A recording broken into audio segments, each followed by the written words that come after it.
All right, I'm pretty sure we're live now, but I'm waiting for it to pop up on my YouTube. The way you looked at it, like, what's going on? It says it's live. It says it's live. Yeah, all right. Welcome, folks, to What Goes Bump the Night. My name is Riley Clark, and alongside me is... Trevor Jensen, and alongside us is... Tommy Tombstone. And this is our live stream event. Yes, and we're super excited to bring this episode to you and having Tommy alongside us, as we met him on a paranormal investigation once at a cemetery. Who knew you could meet awesome people at a cemetery? That have the same like-minded thoughts about all of it. But before we get talking about the cemeteries, we have some really exciting things that have happened with the podcast. We hit 8,000 downloads. We had our best month ever, most downloads ever in the month of March with 800. So we couldn't thank our listeners, the Night Crew, enough for joining us along this journey and looking for ghosts and talking about SCP monsters and aliens and Bigfoots and all of that. Because you guys rock. Thank you. Yes, thank you so much. And Tommy, why don't you tell our listeners what you like to do on your channel? All right, yeah. So on my channel, I do, I hunt for ghosts. I go to creepy cemeteries, haunted locations, you name it. I've been doing this stuff for almost a year now. And like Trevor and Riley were saying, yeah, I did meet them at a haunted cemetery here in Michigan. That's how we became friends. And yeah, that's basically what I do. Yeah, you should definitely go check out his channel, Tommy Amongst the Tombstones. I've watched quite a few of his videos. He has a very, I'd say, similar style of investigating as we do. We like to use the EMF detectors, like to use spirit boxes, like to, use our spiritual abilities to try and sense things. And you have a little more luck with the EVPs. We don't really have much luck with the recorders, but we still give it our best shot with them. I actually just recently started using recorders, actually. So I've had nothing but the best of luck the past, 2 investigations I've done. I've gotten both of them multiple EVPs, which is crazy. Yeah, That's awesome. We have caught a couple in the past that were pretty creepy. What was that one voice? Never! The old Lincoln tour, it was like, yeah. Yeah, the Never one was probably our scariest voice that we caught. Mm. Yeah, but I mean, that's wicked because, I don't know, I think that's some of the most concrete evidence that you can come across is getting, just disembodied voices like that, so. I think so, too, besides a photograph. True. I agree as well. I think ever since I've started using it, it's my favorite thing to do now. It's my go-to object as far as investigations go. The only thing that I can gripe about it is I don't like listening back to it for 3 straight hours. Oh my gosh, yeah, the playback sometimes. I noticed that you do a lot of live playback, which is awesome. We don't do that most of the time. Well, I feel like it's a good thing to do because for skeptics out there that think they're just, putting in their computer and they're adding a sound effect or in there. But if you're doing it right then and there, it looks even more legit. That's just my personal preference. But yeah. We do just short sessions, 5 minutes maybe, and then just kind of listen to it back. I don't even the longest one I think I've ever done was 7 minutes. I try to keep it I'll ask a series of questions in a span of usually 2 or 3 minutes, and then I'll play it back. So that way you're not sitting there for 20 minutes, have your ear next to it and you're waiting, and just to save time for investigations. But yeah, 7 minutes is probably the longest I've ever done one. I'm going to adopt that. Yeah, I think that's the perfect idea. Something we started doing because the spirit box noise was so annoying, the we started having another person wear headphones listening to it and then repeating the words back to us. And I have the SB11, so you can record what's going on as it's played back live on it. The bigger one? Yeah, the red and black one. It has you can put an SD card in it and record. Oh, are you talking about the S box? Yeah, S box. One that goes to the radio frequencies. Yeah, I know exactly what you're talking about.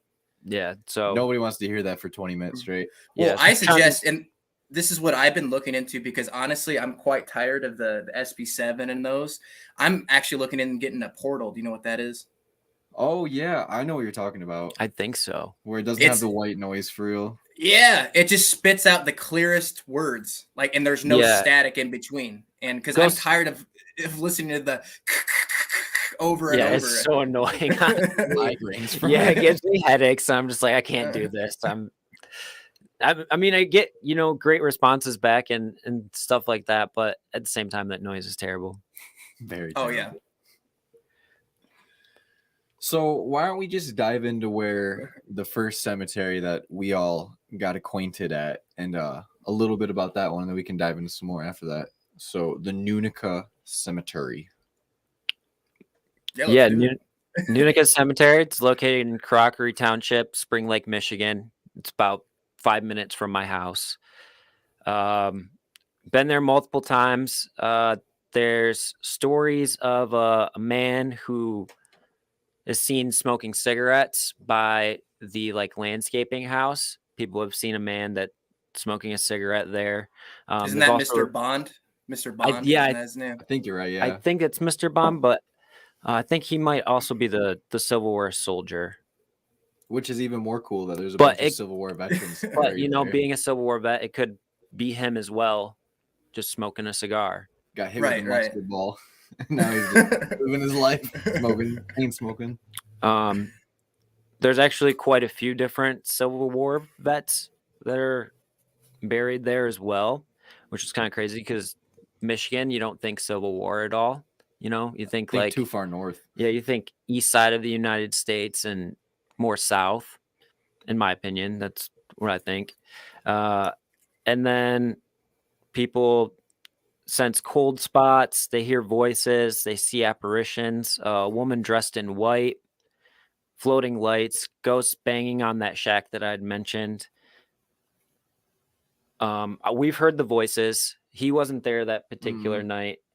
It was actually right before I met you. We heard some banshee scream. We've talked about it before on the podcast. It was just like, it was absolutely terrifying. The scariest noise I've ever heard in my life. Super peculiar. Very weird. And we were there with other random people were there ghost hunting that night too, and they all heard it with us too. They wanted to say that it was maybe like an owl or something, but honestly, I don't think it was an owl. I listened to a screeching barn owl after that, and it don't sound anything like what I heard. Chase too freak the fuck out and run away and fall over? Yeah, he did fall. It was quite funny. Do you want me to tell the story about how we met though? How that happened? Oh yeah, I want to hear all of it. I want to hear your experiences. I want to hear all of it. Yeah, so I remember because me and a group of people at the time, before I joined this group that I'm in now, we headed out. There's like a 2.5 hour drive or something. Anyways, I'll cut to when we get there. So, we pull up by the cemetery, and I remember seeing a car pull out, and this was like almost midnight. So I was like, shit. I was like, dude, we drove all the way here, and if there's people are already here and stuff, and I didn't know who they were, just kids screwing around or whatever. Yeah. So we're like, shit. So then we noticed there was that car lot, right? Was it to the left of it? Yeah. Whatever. So we pulled in there and we kind of waited and sat around and we were like, man, dude, I don't know if we should go in there, but we already drove this far. We got to do it. Right. And that's about the time I was like, we were looking over and we see a group of guys coming out of the cemetery. And I was like, dude, what the hell is this? I was like, and I thought to myself, I was like, dude, they got to be paranormal investigators because they had the light on their head and all this shit. I'm like, and sure enough, that's when I talked to you guys. I was like, hey, what's up? Or you guys said, hey, what's up? And we're like, dude, are you guys paranormal investigators? And you're like, hell yeah. And then, the rest is history. We started talking there for, I don't know, 20, 30 minutes. Yeah, I remember we were like, what is this person doing? Because you drove by really slow. And then you pulled into the car lot and turned around and then went to there's a, I don't know, electric parking area, for a power unit or whatever. And you guys kind of pulled in there and then you turned around there and drove back into the car dealership. Cause I imagine it's probably where you've seen us walking and you're like, okay, that's probably where we should park. And yeah, then we met you in the parking lot but you didn't really have anything happen that night, did you? No, we did get, because you guys were telling us, and I read a little bit about Nunika obviously before I went, and you guys were telling us that you got Emily through the spirit box, right? Yeah, that's the name Emily. yeah. We had the voice of a little girl say Emily multiple times, and then a man who we presume is her father telling her not to talk to us. Okay. Yeah, because we got Emily multiple times as well. And this is the thing I was confused about, because they say there's actually 2 Emilys that actually haunt that cemetery, actually. I didn't know if you knew that. So I was Yes, so confused. Go ahead. the wooden grave is not the little girl. See, that's what I was confused on. I went to there and I was telling about it in the video. And I think one of the guys there was joking because he's like, dude, that's not the little girl. This is like the older one. And I was so confused. She was like 90 years old. Yeah. But yeah, because I thought so, because there's like all these little trinkets and toys next to it and like coins and everything. So I was like, this got to be the little kid. There's a bunch of little toys and stuff here. But yeah. Yeah, I don't think anyone knows actually where the little girl's grave is. It could be unmarked. But yeah, That's I think true, it's yeah. unmarked, but people do know where her. Apparently, she's not buried with her parents, and that's why a lot of people think that she haunts the cemetery, because she's always looking for them, because she's not with them. That makes technically in the afterlife. They're not buried together. Yeah. So I mean, there's a video on YouTube. I don't remember what channel it is, but she's a psychic medium, and she talks to Emily, and that's kind of what she was saying that Emily was telling her through her gift. So who knows, really, honestly. But that's besides the Emily stuff through the spirit box, we also went to Mr. Bond's grave. It's a bigger headstone that's kind of tall. I got the music box to go off a little bit there. Granted, yeah. I don't, it could be anything. That's what I think is like when you go into a cemetery and you bring like a music box, since it's motion detected, right? Like, it's really hard to determine whether it's like a spirit or a bug or the grass blades moving in the wind. So like usually I like to prop up the music box up on a box. So that way it's at least above the grass. But if you go back and watch the video, you have to really look to see if there's any like bugs flying by. But it did go off a little bit at his grave, and I don't remember what the responses was because it's been a while. But I remember he was kind of like not the friendliest, like kind of a dick. And I'm pretty sure that's what people have said, that he's like kind of a dick in a way. Just a gruff old man. When I was we were having really, really good spirit box session with him, and yeah, he was not very nice. But what was really cool, I wish we would have.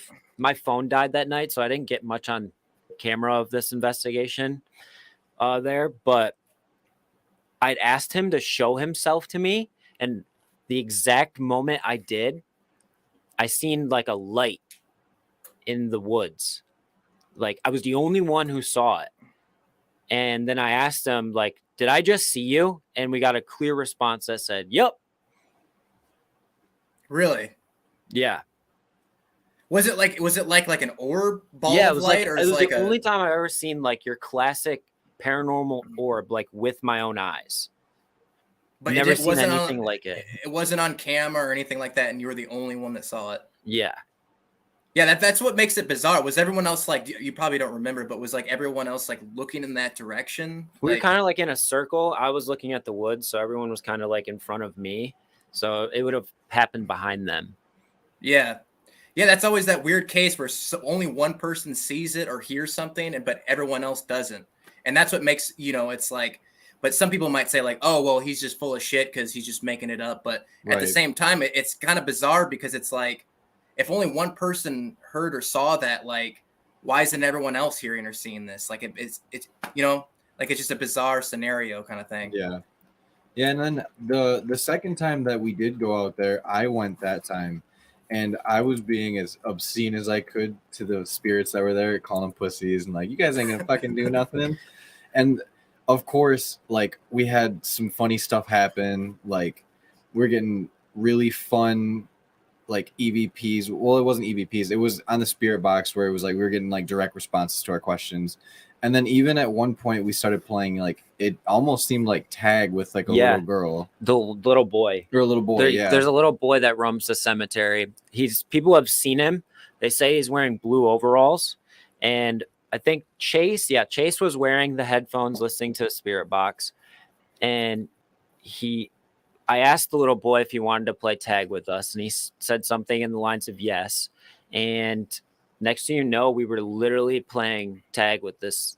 Yeah, Like we'd be Chase was telling are we us, hot? Are we cold? And they'd Yeah. be like, yeah, no. yeah, it was insane. And I like figured out where this little boy was probably hiding behind. There's a giant oak tree in the cemetery. And I was like, that's of course where a little boy would hide. He thinks he's hidden. The tree's huge. I ran around the tree and I said, found you. And Chase goes laughing. Wow. Yeah, he's like, I heard laughing. We were like, well, that's weird. And we kept hearing like whistle sounds come through the spirit box too, which was really odd because I didn't know it could even make that sound. And then it sounded like somebody was actually whistling. So I was like, I don't know what to make of this. We've also had a car horn come through And then on the spirit box, like top beep of beep. that, we also Crazy. What? we Like, also were there like really, really late. So it started to get real foggy. And then there was a rainstorm coming. So we were getting ready to leave, and we went down to where they like spread the ashes for cremations and stuff, where there's like a nice little footpath and then like a circle, like I guess you call it like a patio with benches. And we put the what was it, the REM pod in the middle of us, and we were all like, we're getting ready to leave. Could you please light this up? And I was like, I'll leave you something like an offering if you make this light up. And like almost on cue, the bitch started going off, and I was like, oh, well, that's weird. And then, of course, it started to drizzle, and we're like, all right, let's get everything in the car and let's head out because we don't want our stuff to get soaked. And I had my wallet all night. And then when we got back to the car, I was just like, all right, we're good to go. Let's go. And I remember the next day I woke up and was like checking my pants pockets, checking everything. I was like, my wallet's gone. And then he texts me. He's like, can you look in your car for my wallet? Yeah, It wasn't in there. Gone. Everywhere that I had been and retraced my steps, it was gone. So I went back to the cemetery, walked that whole perimeter, everywhere in there. We were there all night for like 4 or 5 hours straight. Didn't find it. Called the township. Didn't find it. And I was like, did a ghost just jack my wallet? What did you tell them? They're like, yeah, we're like, why would you leave a wallet in a cemetery? Like, I mean, I was just like, hey, if you see a wallet, it's mine. But it's like, I didn't tell them we were there late at night. It was like the next morning too, like early morning. I was like, I gotta go and check for this before somebody finds it. Nothing. But shout out to Kyle for hopping on in the comments there. Took us a while to shout him out, but I see you. I see you, Obscured State of Mind. Make sure you go check out our interview with him that we just did. Came out today as well. I was gonna add to you were talking about playing like tag or like hot and cold with a spirit, because I had a very same experience last fall at a cemetery in Niles, Michigan. I don't want to get really like into it, but the same scenario though.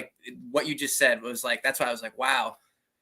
Because it was like, it blew my mind when it happened to me. I was like, wow, this is really happening right now. And it brought us to the grave of this little kid. It was a 2-year-old kid. Huh. And wow. I'll get into it another time, but yeah, I just wanted to bring that up though. Yeah, wow. I mean, my 2-year-old loves to play hide and seek and tag and stuff like that. So it's like, it makes sense, 100%. Right? Yeah. The only other crazy thing that happened at Nunika, I guess if you want to add one last thing about Nunika. Yeah, go for it. The lion statue. Like, did you guys go to the lion statue back there in the back? Sweet. It's pretty sweet. So that if you watch my video, and literally right after I was saying, I was like, this is where people apparently like see or hear like evil spirits.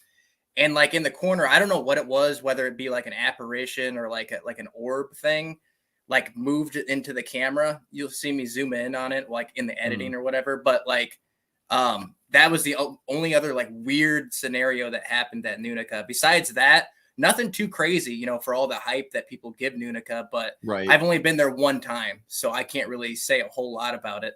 But it definitely has activity for sure. Yeah, it also seems like they started popping businesses up around it, so there's a lot less wooded area around it, and it's a lot more like urbanized than it used to be. Because back when I was younger, there was nothing around it. It was just all woods, and the cemetery was just there. So it used to be a lot more secluded, per se. Yeah, and it was like off the beaten path, it seemed like. And now you go over there, like you're saying, there's a car dealership. There's like a warehouse next to it too. And then like they were cutting down trees behind it even for something else they were gonna build. I was like, oh well, it still is the same old Nunika, but it definitely has a different vibe now. It definitely does, especially with the lights from the dealership kind of illuminating Yeah, everything yeah. into the cemetery. But I do have another cemetery I'd really like to talk about. I don't know if your research has brought it up to you at all. But it's called the Grave of Little Mary at Hillcrest Memorial Park in Jackson. Yeah, I've heard of this one. This one's actually really fucking crazy. So the legend says that Mary's mother awoke in the middle of the night following her daughter's burial and started shouting that Mary had been buried alive. She insisted on having the grave uncovered. Once the coffin was examined, scratches were found on its lid, leading the family to believe they buried alive Mary. Now, locals say that you can hear little Mary crying and scratching at her coffin in the night. Some have even said you can see the ghost of her when you visit her gravesite. That's terrifying. And this is a really, Yeah. really old story. She was born in 1884. She was said to have passed away at 7 years old due to a ruptured appendix and was buried soon after. Her mother, Elizabeth, woke and began screaming that her daughter had been buried alive. She was persistent. The coffin was finally dug up and opened, and they found the scratches, like I just said. This place is really crazy because where she's buried, I watched a video on YouTube. This guy was walking. He literally was taking a video of himself just walking through the woods. It's not like a cemetery you can just like drive into, and her particular memorial is like a 30-foot tall monument. Damn. Where the entire family is buried, but it's in the middle of the fucking woods. Are you hearing that too? What? Oh, are you not hearing that? Okay. No. No. That sounded like a feedback sound. I thought that's what you were like referring to. I was like, woo, woo, woo. No, go ahead. And her family apparently were like the founders of Jackson as well. So her family was like extremely wealthy. But basically that's, like I said, I think Hillcrest Memorial Park. It's basically just a monument for the McNaughton family. But pretty insane for... I mean, I'd believe that people were buried alive. Like it's not like it's uncommon. It was very common back in the 1800s. That's why they have the whole like bell thing. They did things where like they put basically like a straw from the grave to the surface to get fresh air, to make sure that there was airflow into the coffin just in case. Like I think they did ones where like there would be like pieces of glass like on the top of the coffin so that they could break out of it. Did they actually like dig this person up? Like this really happened and they found the scratches? What? Well, actually, the people who are related to the family nowadays say it's all hocus pocus. Wasn't a real thing. So never that's happened. Hard. That's a tough one because I mean I want to believe that because I mean you like it makes sense that if your appendix ruptures and you go into a catatonic state and you basically go into like a coma, like like comatose, and then all of a sudden you wake up and you're like, oh shit, I'm in a very dark box that's 6 feet under. Just because you don't have a pulse doesn't mean you're dead. That's true. How often are people these days resuscitated from death? Like they're dead for like 10 minutes and people will get CPR and come back to life. Or they get, the shock. So I mean, times are different. They were probably obviously in the 1800s going by no pulse, 10 seconds, dead. Like, I don't know. Well, and like the whole like paranormal side of it too, like I would 100% believe that if you died in such a horrific way that there's going to be some lingering energy where it's like I could see crying and like things like that happening there. You gotta think all of the emotions that if this little girl was still alive, like getting buried, like what if she was still alive then and like she's terrorized, right? And all these other people are standing on the surface sad and distraught, like the mix of emotions, like that's exactly what creates paranormal residual I think that'd be energy. like one of the worst ways to die. Like honestly, like oh my god, you're just stuck and there's nothing you can do about it. Like you're just screwed. I'd much rather just drown. Like that just seems a lot more peaceful than being buried in a tight box with no air and you just suffocate slowly. Oh my god. Rough. Thanks, by the Super way, lit. G. Thanks for stopping by, buddy. Yeah, And shout out thanks for- Paranormal Search. Oh, he's great. Great guy. Great friend. I love it. I love the camaraderie. I just want to believe that so bad though. Where it's like, I can see why the family wouldn't want that if it wasn't true to be around, but then the whole story behind it, like, it seems like it could be very realistic. I believe it because that shit happened all the time. I just think maybe that the family nowadays, they don't believe in ghosts and they don't want her the to be stigma. known like that. Yeah, They don't and, want like, the stigma on their family name, which I get too. yeah, where it's like, oh, you're the family of the little girl that got buried alive. I don't know if that's how I want to get introduced to every family gathering or out anywhere out in public. Is there actually like a lot of videos on YouTube about paranormal investigators checking this place out? And The stuff? one video that I watched was just one guy in the daytime just going to go check out the monument and tell the story. So it Yeah. wasn't really even like a paranormal thing. It was more of like this is the history. I really To don't this think weird there's many place. Michigan like cemeteries that have been really documented like how we've been doing it lately. Where it's like, yeah, people might be like, here's the evidence. Well, a lot of But they're people all are the scared to day. go to cemeteries in the dark because they don't want to get a trespassing charge, I'll pay that obviously. ticket. But there's also a lot of cemeteries out there that are like, come look for ghosts here. That's doesn't matter as long as you're not destroying shit, like, and being respectful. Come on in. Like Nunika's like that. They're literally, if you go to their website, they promote paranormal. Oh, Because really? they know it's people rank it the number one, most haunted cemetery in Michigan on multiple different like websites and stuff that I've been to. Do I believe that it's the most? No. I think Mouse Cemetery is way more haunted than Nunika. I think Nunika has more like pleasant spirits to be around, but Mouth is just dark. Like there's something weird going on there. Something really dark that likes to come around. So I would really be interested in checking out the Bath school bombing, like the location where they have their memorial and like where all those, like, I think it was like 32 kids died in a bombing of a school, and like a dude put a bomb in the basement that was like tons of dynamite worth of an explosion and destroyed the whole school. And I would put money on it that there is some weird stuff that happened there at night, or like, disembodied voices of children and like just the full panic mode, because the school wasn't like brought down straight to rubble, but like a good portion of it was just imploded and just destroyed. So it's like there has to be spirits there. And I would imagine that it would be pretty eerie at night. What year did that happen? It was like 1920 or something. Yeah, either late 1800s or early 1900s. Yeah.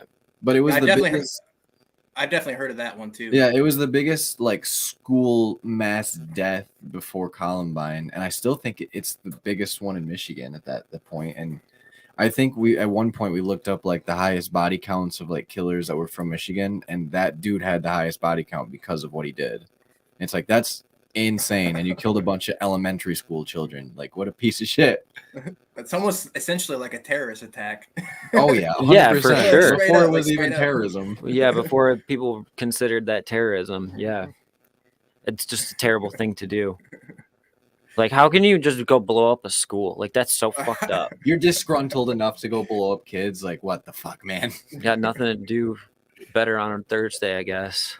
But I can only imagine the sounds that come out of there, like at night, or like, I wonder too if like, say like early in the morning, if you'll hear the sounds of all that like reverberate through like just because it's an open field now, from what I know. Like they haven't done anything. They have like plaque up. They got a plaque. That's it.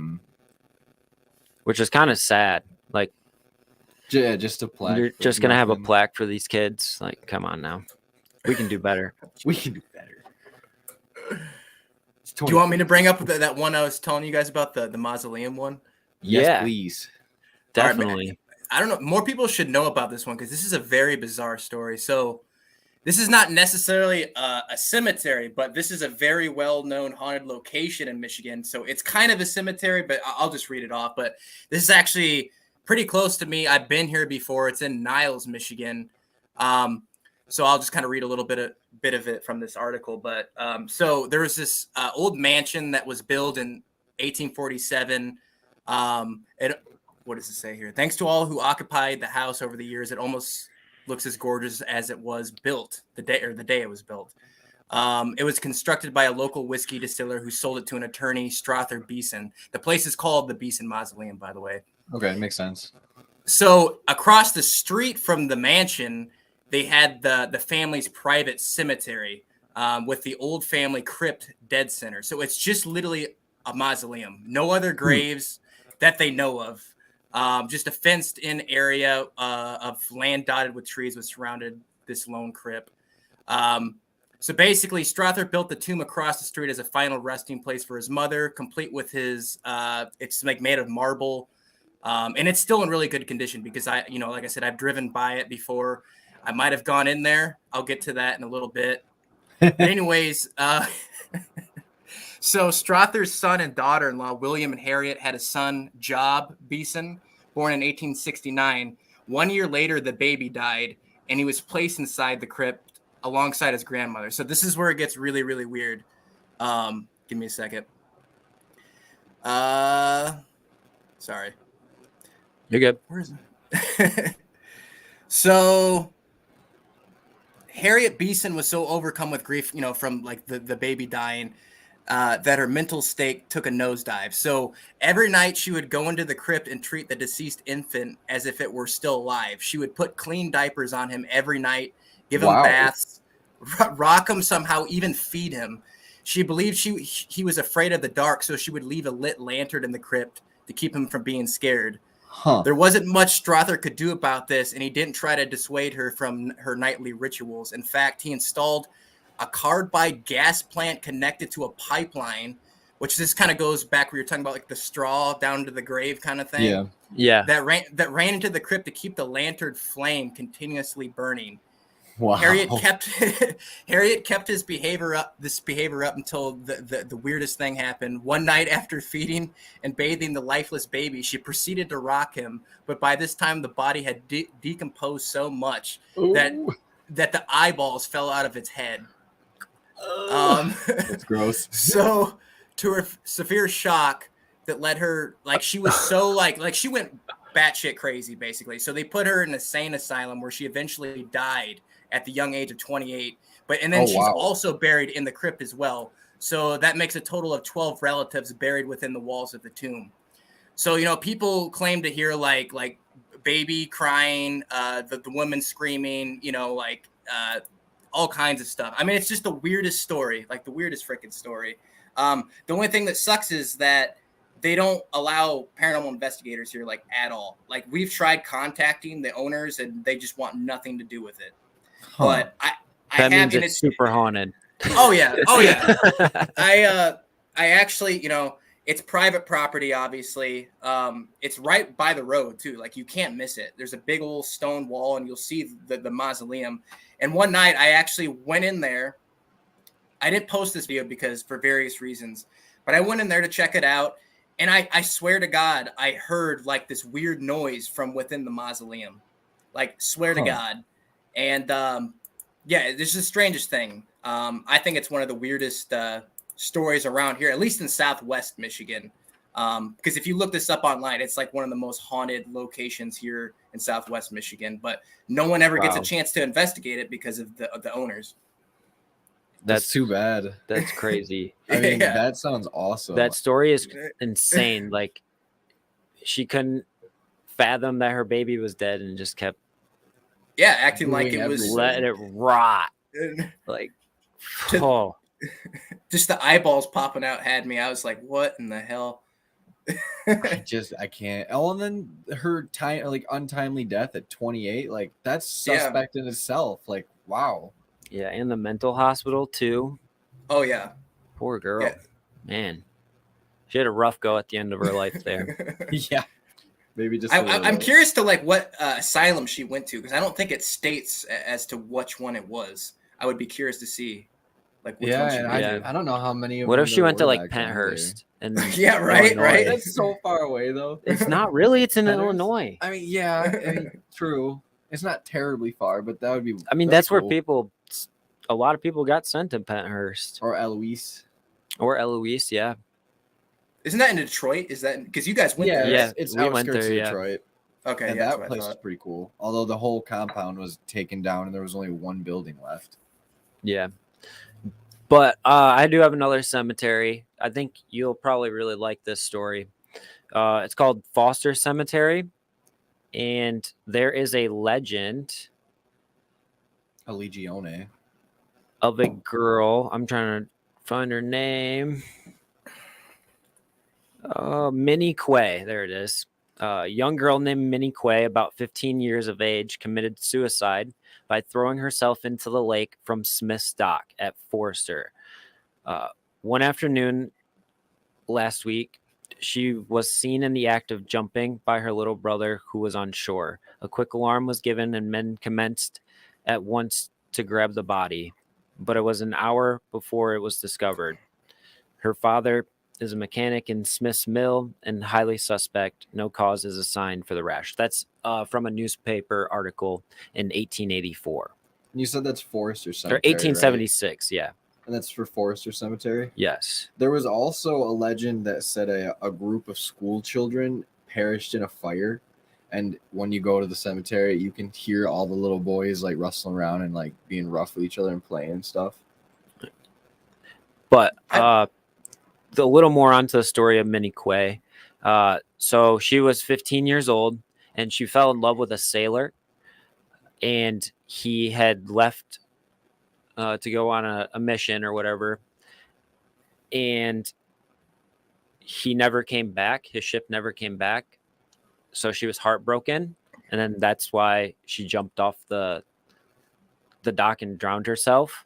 But it said that she can be heard on the shores because the cemetery is right on Lake Huron. She can be heard from the shores screaming and sadness, and it said that she tries to lure other little girls into the water. I've never heard of this one actually. This is a new one for me. Yeah, it's in Port Huron. Do like sailors Or Lake like, hear Huron, anything? sorry. Do like sailors like do they hear anything like with like you know in their boats or stuff like nearby the shore or anything like that? Not that has been ever reported. It's mostly women or young females that she Okay. shows herself to or allows to hear. It Huh. doesn't really say much about men having any luck with contacting her or anything like that. It's mostly just females. But that's a pretty crazy story. And that's way up north, right? Yeah, Lake Huron. I think it's in Port Huron. I don't really even have a location for the cemetery. It says Carsonville. Carsonville. Yeah, I don't know where that's at. I don't either. That's what I was wondering. We could talk about Ada since we've been to Findlay Cemetery. Yeah, you've been to Findlay, haven't you? Oh yeah, of course. What did you think of that place? I thought when we went, it was pretty like meh. We didn't have much luck there at all. I got some good stuff out of there. Yeah, you did. I really liked that episode. Now this whole story about the Ada witch and all that, I think is complete bullshit. Yes, right. 100%. That place for sure has activity. I can guarantee you that. Yeah, that place, I seen a full body apparition there when I was in high school. Really? Yeah, because that's the thing. Because what is it like? The lady in white is supposed to like what's like. I seen a man holding a lantern. Really, like old fashioned, like, oil powered lantern. Like what? Like an app? Like does it look like a real person, or is it kind of like a? You could see the light. Like you could see the light like coming off of him. You could tell it was a man, and you couldn't make out like what he was wearing or anything, but you could make out that it was a person, and he was just walking, and me and 5 other people seen it, and we were like thinking someone was fucking with us. So we were all hockey players, and we just all got up and ran after it, and it disappeared behind a tree. What the fuck? They got behind a tree and it never popped out the other side. And we got to the tree and there was no one there. And it was in like the middle of the cemetery. It wasn't like they could have just ran out. We would have seen them. See, that's what I'm dying to see on investigations, something like that. Right. Like I'd just be That's like mind blown. one of like, the reasons what- why I do this now, because like that experience was so like invigorating and Yeah. like I want to see it again. I've never seen anything like that ever again in my life. Yeah, so like the first thing that blew my mind there was how I found God, I gotta remember her name. Do you remember her name? The witch? I gotta think about it for a second. It's been a minute. Oh, I don't think I have her name I don't remember down either. here. Is it Sarah McMillan? Isn't that Isn't that I think it? you're right. That Yeah, sounds right. right. Yeah, I think it's Sarah McMillan. You can double check though. But so we were looking, we went to that cemetery, and then the first like 20 minutes, dude, we were looking around specifically for her grave. She claims to be the Ada witch, is what everyone says. We were looking around for 20 minutes, and I just remember it was dark as shit, and I just had like a flashlight, and I tripped over something, and I was like, damn it. And then I was like, no fucking way, that's her grave. Because like on her grave, it's a new headstone. They used to have an old one that was held up by like 2 wooden planks, but people kept fucking with it and destroyed it. So I think there's this author or something that donated a new headstone for her, and it's like brand new, and it's like into the ground, so like no one can like destroy it. Yeah, really, it took us forever to find it too. I Yeah, tripped over many but a tombstone. let me ask you, let me ask though, like because this is what I tripped over was, and I want to know if you guys, when you did it, if it was there, it had a cross that was held up by like a twig, or like it was the same thing. Yep, they were sitting there too. Yeah, that's what I tripped over. So I was like, the dude's like, no way, dude, you tripped over the grave you're looking for. But so that was weird. That's just a weird coincidence right there. But the first responses I got through the spirit box when I started trying to communicate with her was because it says on the headstone that she died of typhoid fever. Right. So I asked, how did you die? And it said typhoid, like I think 2 or 3 times. Whoa, that's so crazy. Yeah. And then I asked, I forget what it was, but I was like, there's stories that claim that you're a witch. Is that true? And it said no, if I remember right. I would have to go back and look at the video, but like the first few responses were just batshit crazy, like spot on. Yeah, and this was the first investigation too, where I first used my music box, and that was going off like crazy that night. Yeah, I remember that from the video. Yeah, so I don't know. I had a lot of luck there. Maybe you guys didn't, but I can for sure say there's definitely activity there. But as far as like the Ada witch legend, I think it's complete bullshit. Yeah, it's a shame. Me too. I do remember when we went to Ada though, we were getting responses from what seemed like World War II vets and things like that.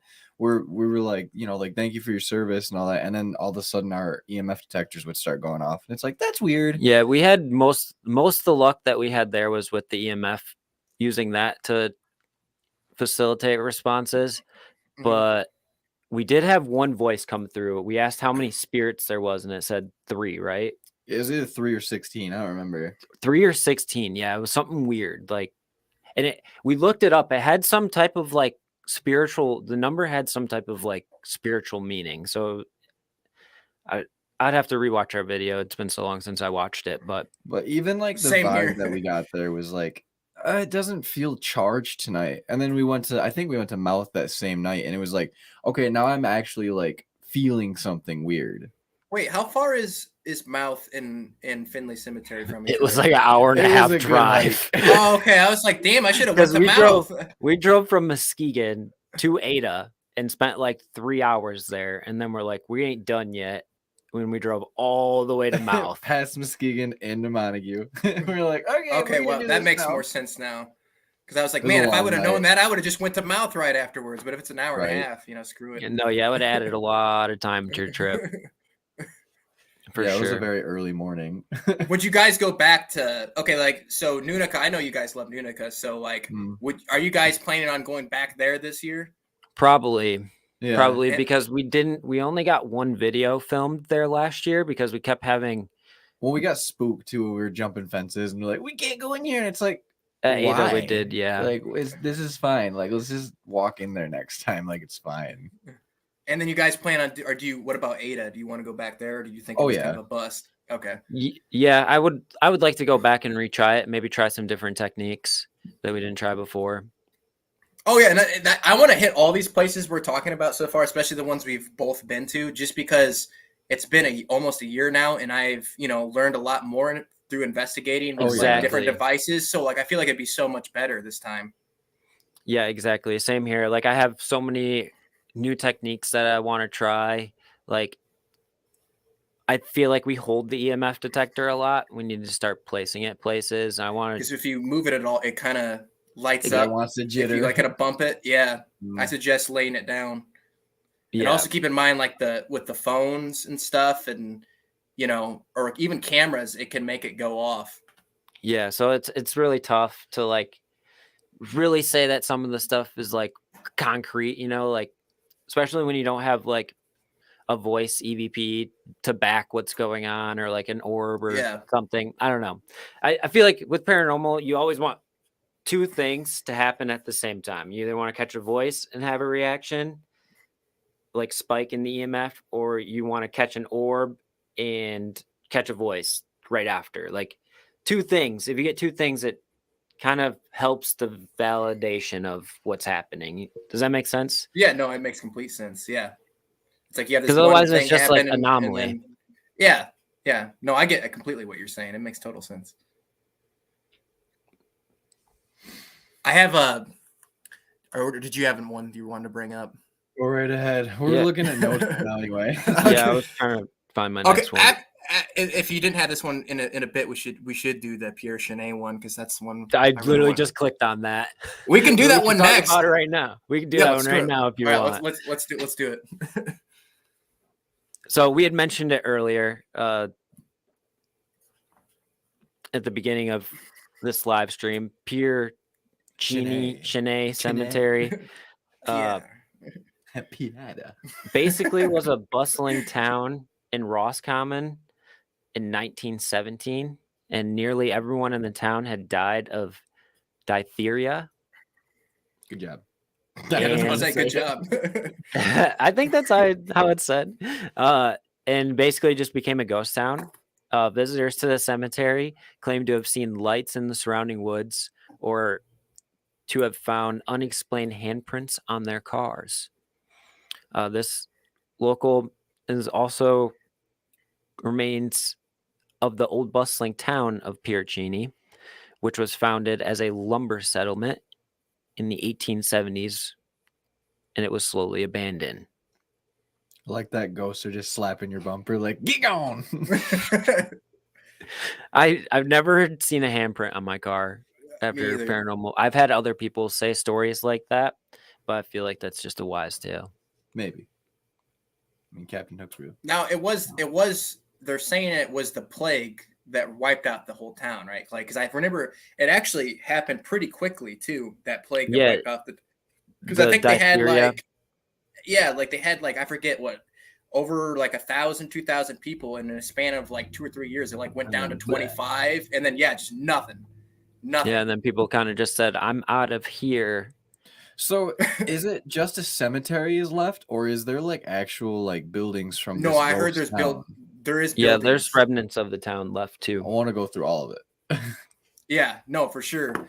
The cemetery, I believe, is off because it was built. The town was built off like a railroad station kind of thing. Yep. Yeah. And I heard the cemetery, like, it's off the beaten path. Like, you kind of have to do some walking to get to it, but it's next to the railroad track. And it's just literally like a footpath to get to it, pretty much. Yeah. Okay. And I think there's only like 90 graves there. Okay. But I've heard so many weird stories about the cemetery, as far as like, because the whole thing is they think like a witch cursed the town. Yeah. A lot of buildings were like burnt down. Huh. And there's like different theories that they're like, oh, they burned it down because they're trying to, the plague stuff was going on. So they're like, we got to screw this town kind of thing. But they also think it was the witch, the like the magical powers of like the witch that burnt these buildings down as well. She said, hocus pocus, burn this bitch down. You're a wizard, Harry. Like, Dumbledore. Don't even get me started on that. And then what was the other thing? Cool. The shit. I think I have it pulled up in here. So Actually, this is actually, I don't know if you looked it up, but this is like rated the number 2 in the country, or at least the Midwest for witch grave. Huh. Really? That's crazy. Yeah. I mean, witch hunts are real. Like some of the stories that I've seen and heard about witch hunts are like fucking crazy. Like my sister's a witch because she has a pot of boiling water. Like burn her. Fuck it. Kill her. I don't care. You accused her, so she must be. Yeah, it Only says you here, would know she's a witch. it says it was around 1,500 people, and then in 1897 the outbreak returned, killing even more. And it dwindled down to, I was right, 25 people by 1901, Jesus. and then 18 people by 1917, and then the town was sold off in an auction, it says, and the remaining townsfolk, like they dipped the fuck out. They're like, I'm out, kind of thing. This is bad juju. Yeah, and then another strange thing is that the town is covered in a strange mossy grass, and no other types of vegetation grow there. Why? Yeah, why? Just why? Like no wildflowers, no grass, just moss. It's all the dead bodies just turn this like whole plot of land into like this crazy moss-ridden place. That's insane though. The amount of death that like came so quickly is just crazy. So quickly. Like they barely even had time to like gear up for it. It was kind of just like boom, sick. I mean, you don't have the medical know-how back then to really do much about it, other than just like here, water, here. And I'm pretty sure diphtheria killed about 99% of the people infected because there was no known cure. Fuck. And it actually, so from what I know about the virus, is it acted a lot like COVID, to the fact that it was like a really fast spreading virus. Was it a respiratory thing? And it was an upper respiratory infection, similar to the plague, but the plague turns your lungs just shut black. your organs down. Yeah, and shuts everything down. So that's fun. Oh, so here, you want to hear a weird story about it too? Yes. So apparently it says that vandals have also been caught like digging up graves there, like looking for jewelry and stuff. What? Grave robbers? Yeah, and there some of these people serve time, and it says, in fact, I remember reading this one time. It said one oddball incident involved a teenager who dug up a grave and then drove around the town with the corpse's skull displayed in its rear window. Wow. And then in later years, that same guy became the sheriff of Crawford County. Holy shit. What the frick? What the hell? That's messed up. I mean, your past is your past. So, I mean, you change your ways maybe, but like that's crazy. I couldn't even imagine digging up somebody's grave. Like that's sacred territory for me. I could never I wouldn't do it. I couldn't take a gravestone and I couldn't dig someone up. I can't unsanctify the sanctuary. No. Yeah, and I was right. It says it's the number 1 witch grave in Michigan, and it's number 2 in the United States. That's really awesome. Wow. Yeah. We definitely got to make sure that we think get of out like there. Louisiana, where like what is it? Like they have like I can't remember the county, but like they have like that huge like witch museum, and like it's like that's probably like the number 1 in the country for like witches. Like it's not Blair Witch because that's a movie. What am I thinking of? Salem. Is it Salem, Virginia or Massachusetts? I don't remember. But like that's what they always say is like Salem's all about the witches. And it's like, well, Michigan's got number 2 bitches. Yeah, and I hear a lot of kids haunt this cemetery, I believe, too, because that's where you said like the handprints on the vehicles. That's very well known, like the legend there. And I heard too, because like this is what's creepy about it, is because to get here, you have to go on this old dirt road that goes like far into the woods to get to this, and then you have to like walk a little bit to get to the cemetery. So like that's what I was telling you guys. Awesome. Like a camping trip would be the perfect ideal situation for this location. That makes me think Blair Witch. But that sounds awesome. That sounds so freaking cool. Exactly. Blair Witch. So excited. I'm so excited to go there. Just get out of your tent and all of a sudden there's just this like a has bunch literally of been figures. Like the number 1 on my list since last summer. I never got a chance to go here, but it's been on my list. So that's why I was super excited when I told you guys about this. Not really. Really. Yeah, I just found out about it like a few weeks ago. People actually claim that this is the number 1 most haunted cemetery place in Michigan. Like you can read it online. Even some people say it even beats Nunika. And after us being both to Nunika, like it might. Like I don't know. I can't say I wanna so because I've never been experience there. this. But yeah, but you have to experience it for yourself. But it sounds amazing. Like the whole storyline is crazy. We could cover. I mean, since we just mentioned it, we might as well talk a little bit about Mouth. Yeah, you guys, especially the stuff you guys forgot. I'm excited to hear Mouth more is about so this. fun. Yeah, I mean, obviously we caught that insane shadow figure there. We've caught so many spirit box voices, Disembodied intelligent. screams that we didn't get on camera, but it was like you walk out of your car, all of a sudden you're Yeah, like somebody's getting I murdered. definitely recommend our viewers to go watch the video we posted last week because me, Alex, and Chase went there. I actually, first time ever, had a spirit inflict pain on me. I'm 100% at honest. Mouth. At Yeah. Mouth, we were getting insane EMF spikes, like literally just like pegging out, like going crazy. And it started responding intelligently, like making it go off and not, and like making it go crazy. And then I'd be like, stop. And it would just stop.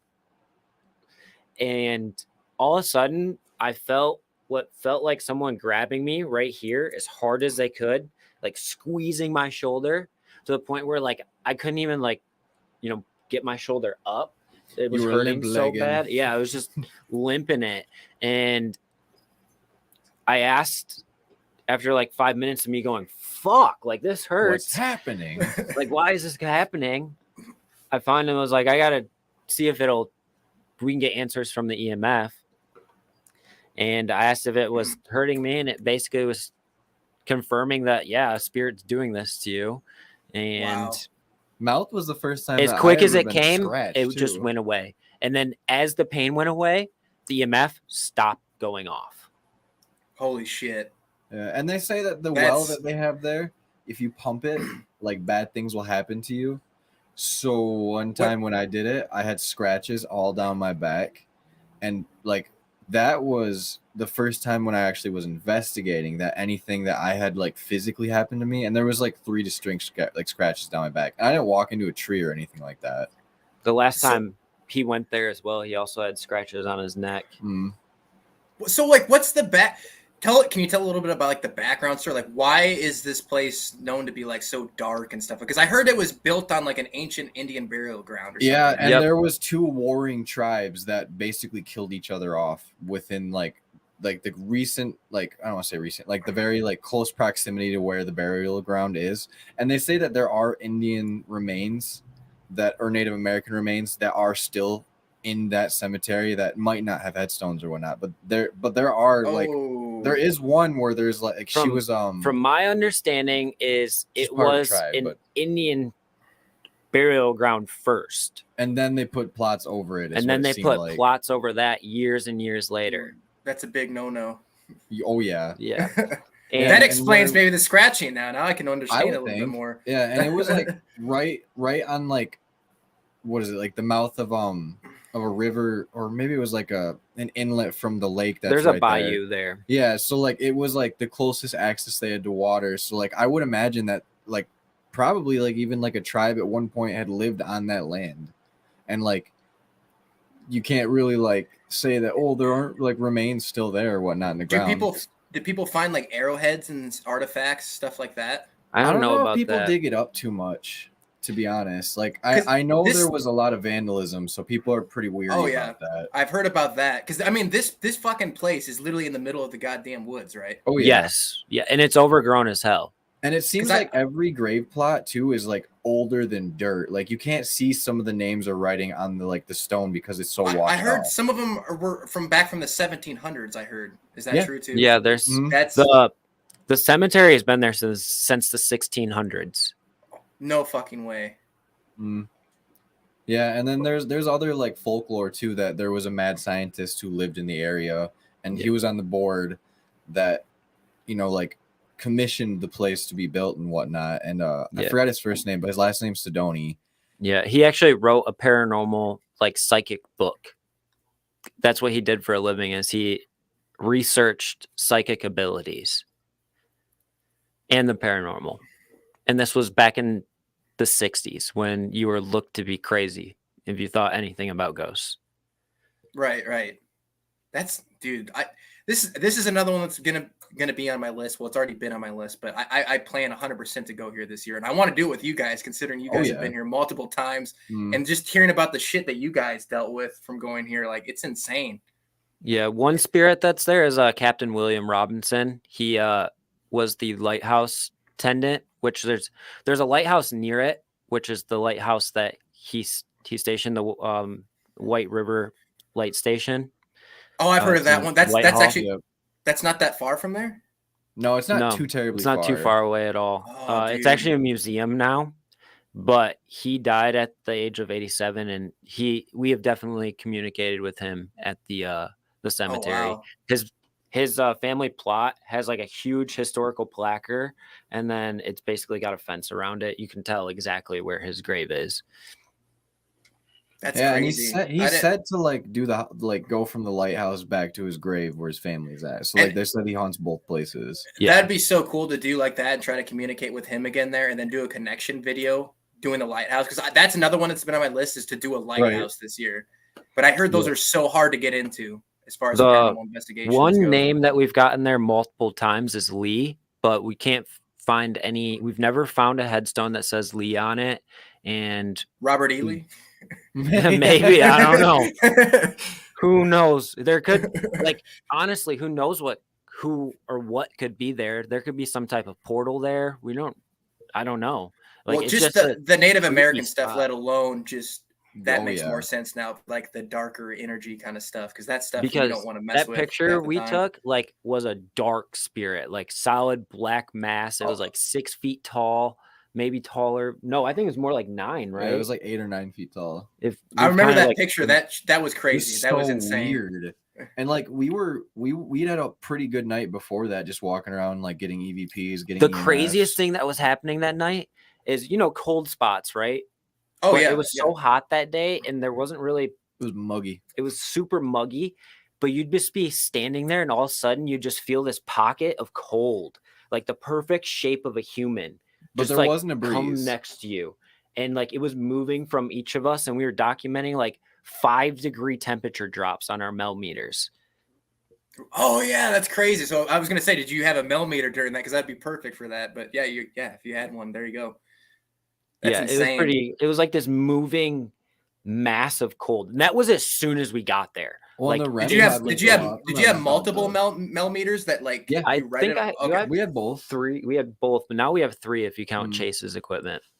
Yeah, and it seemed like all of our equipment was just going crazy there, even though it's like you said in the middle of the woods, where it's like, what the fuck is happening right now? Yeah, the only thing electric back there is the freaking scary light that they have in the parking lot. Now, is this place is it in the middle of nowhere? Or is there what is it close by? Like anything? There's a church down the road. There's an old school that got transformed into a church, and I did my community service. There's a house at the bottom of the hill. There's a house at the bottom of the hill. There's a couple houses near it, but it's mostly just woods. And you don't ever have to worry about people coming in there and screwing with you. Like people are kind of afraid of it. It could happen, I guess. People know about it, so it's kind of harder to find if you don't know where you're going. But I'm sure the residents that live in Montague and Whitehall all know where to go and go there, because that's how I found out about it a really long time ago. Was a couple of my friends that lived out in Montague were like, "You ever been to Mouth?" And I was like, "What are you talking about?" And the next thing you know, we take a late night trip down there and just park in the dirt parking lot that they have. And it's not even like a parking lot. It's like a turnaround where you go down a backwood road that turns off into a dirt road that turns onto another. And then road. There's someone's drriveway, and then there's the road to the cemetery, and you kind of just don't go in their driveway. It looks like a 2-track that you go down to get to it. Uh-oh. What'd you do? Our screen just went crazy on this end. There we go. It's fine. We just timed out. It might have went to screensaver. Is this considered the oldest cemetery in Michigan? I don't know about that. Maybe. I think Elmwood is the oldest cemetery in Michigan, which is in the Detroit area. It's a Jewish cemetery, and it's massive. How old is that one? Because if you said this one was essentially they started in the 1600s, I'm sure they're probably both 1600s, but it's got to be a couple year difference between some burial plots, because that would make sense to me, because there are quite a few really old burial grounds around West Michigan that have held up and done the pass of time and whatnot. Or are you Googling it? Yeah. The old Google search. So Elmwood says 1846. So what's It's got to be older than that. I would honestly say Mouth is probably the oldest. It probably doesn't get that kind of reputation because it isn't beautiful and pristine like well, it's got to be is. the creepiest looking one. It's got to be. Oh, like it's in the middle of the 100%. I think so. Bro, yeah, it's very creepy. Like you pull up to it and you're like, why is there a cemetery here? Like this Then shouldn't you be wonder here. Yeah, you wonder if like they're still burying people there, and they are. That's the craziest part. Is like we found some fairly new like burial plots, like 2019. Yeah, and I was like, "There's no Wow. way. It's overgrown. Everything's all busted out looking." But It's the like, thing what? is people's families have owned plots there for years and years and years, so it makes sense too. And I mean, you technically don't have to put a body there. You can just put a headstone there if you want. Right. But still, there was fresh dug up dirt, so I was like, "That's crazy." So would you say this is the most craziest Michigan cemetery that you've been to? You guys have been to? That as we've well? been to, I would say, Yeah, by far. Just out of the evidence we've caught, how I've felt when I'm there, all of that, like the numerous occasions of things just constantly happening. Like we've always had something happen there. Yeah, you can't say that it's not. 100% activity every time. So right. It's almost like we're becoming frequent flyers, and they know who we are. No, yeah, it does seem like that. Like I feel like. Do you think spirits can remember you? Because I feel like they totally. Oh yeah. Oh, for 100%. Yeah. And I think if they remember you, you're like, if we were to go to Nunika again, I bet you Emily would probably remember us because I've been there like probably 7 times, and I've gone during the day too just to see if activity like by myself, and I've had voices come through the spirit Watch box. my wallet turn up. I would. Holy shit! And the Bond guy, he loves talking to me. Every time I go there, I always have him come through. Really? Every single time. I think it's true. I've gone to a place a couple times and I've been like, "Do you remember me?" And I'd be like, "Yeah," and then it says my name. So it's like, I haven't had my name said yet. I think Alex has. Though. You've never had your names. You've never had your name said yet. Alex has though, because just I think they get mad at him sometimes because he jokes around too much. Well, I think he tells too many jokes, and I think he ain't taking it serious enough. They like pick. I feel like spirits don't like that. Like, I mean, sure, it's fun to joke around with them, but at the same time, it's their, one opportunity to get something out. Like the craziest one I got was, and this was all on the same night. We did a overnight at a haunted hotel. And that night, not only it said my real name, my actual real name, which I was like, what the hell? It also said my dad and his brother's name right after another. What the fuck? And I didn't say any of these names that entire night. So how the hell would it know that? Like, I was like, that's crazy. That's super weird. It's almost like they can key into your mind and your thoughts. Yeah, exactly. I think they honestly can. Like, have you ever felt the emotions of a spirit, like emotions that weren't your own? When we just did this Masonic Lodge investigation, I don't know if have you guys watched that one? Not yet. I was planning on it. We should watch that one because it's not in the video because I think we cut filming after that. But after the incident in the basement that happened, I felt like I wanted to cry. Like straight up, like this overwhelming feeling of like sadness. I've never experienced anything like it. It was like I literally wanted to cry. So yeah, I think they can toy with your emotions for sure. I had something similar happen. It wasn't necessarily my emotions, but it was my physical state, like how I felt. I was in Alaska. I investigated an old mortuary that was turned into a business where people rent out rooms for business meetings and stuff. And I was in the basement investigating at the mouth of the old incinerator or whatever, incinerator, where they burn people's bodies. Crazy side note on this too. They used that furnace that they burned people's bodies in to heat the entire town. Oh shit. Wait, what? Yeah. Palmer, it's Alaska. True, yeah. And it's a true thing. I stayed in the hotel up there where if I would have went into the basement, which I've talked to management since, so if I ever go back up, I can get permission to go into the tunnels there and investigate down there. And there was a jail down there. There was a general store. And yeah, it was all heated by the thing that they used to burn the bodies. But Oh I my was God. down there and having a spirit interact with us. And I had asked it how it had died. And almost immediately after I'd asked it how it had died, my breathing got really slow and it got tough to breathe. Like it felt like I was getting pinned up against a wall with like 1,000 pounds on my chest. And I was like starting to like fade away. Like, I don't know how else to explain it. Like my mind was just like going away. I couldn't think and like I couldn't breathe. I had to go outside. Like that was the most that's the only time I've ever been in an investigation. I go, I need a breather. Wow, yeah, that's very interesting because I've heard people like that. Sometimes it can take your breath away, just what you said.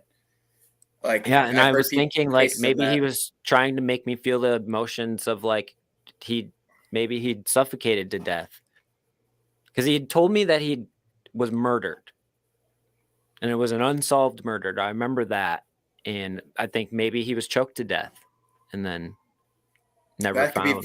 That could be very possible, especially with the breathing thing. That would make a lot of sense. Dan, I mean, my experience when we went to Eloise was like pure terror almost. Where like I walked up to a room and I like turned to look into it, and it was just super dark and like it just had that heavy feeling, and I was just like, I haven't been scared this entire time I'm here, but now I have this like back of my mind scratching where like something bad is here. And like I couldn't put my thumb on it where it's like I'm not scared, but like I have this feeling in my gut that like it's just bad. Like it was weird. I remember that room. It was darker than all the other rooms on that hallway too. Yeah, like it was just weird. Like it almost gave you like a vertigo feeling where you're like, what's it was happening? like when you walked through the doors, you went through a threshold of darkness. Like the dark in there was darker than the room next to it, and there was no light in either of these rooms. Like it just was darker. Just the dark abyss, just an abyss. Right. Yeah. Or the same thing kind of happened at the old Lincoln County Jail too, where like one of the cells like I walked into and it felt like I just got charged with electricity. And then when we were coming home from the Lincoln, I ended up falling asleep in the car ride home, and I had a vivid dream where I was back in front of the jail cell and I got rushed by something, and I woke up and I was just stunned where I was like, I remember everything. Like I had the most lucid dream of my entire life. And I was like, is that coincidence? Like, I don't think so. That's very bizarre. Yeah, it was bizarre. Cool, but it was like scary. your life flashed before your eyes, kind of thing. Like kind of, it was like that exact moment that I had lived where like I walked into the cell and I was like, this is charged with like electricity right now, and I was like, I haven't felt any. We of actually this caught a else. voice at that time when we felt that energy. There was a spirit. He had a horse named. His name was William Robinson, and he had a horse named Lady. And we asked him if his horse was named Lady, and on our recorder we had a voice that goes, "It was," or it was either it was or oh yeah, we couldn't. But tell. It was really low and like it was gravelly compared to what me and him talk like, and we were like, "That's not me." Like 100%. I remember not me. we would. I think it was like a couple days after we got back, we were just sitting in my living room. All had headphones in, listening to recorders, and I just go, "Oh my god!" I was like, "What the fuck was that?" And then for like a good 2 hours after that, we kept replaying it. We're like, I didn't say anything. Like, the fuck is this? And that's the best thing I think about EVPs. Talking about EVPs again, is like that's why sometimes I'll play them back in the video, but there's like the one we did on this last investigation, which I haven't released yet, but I didn't listen to it till I got back. And we were all sitting here in the living room. I was like, I'm just going to play this back. All right.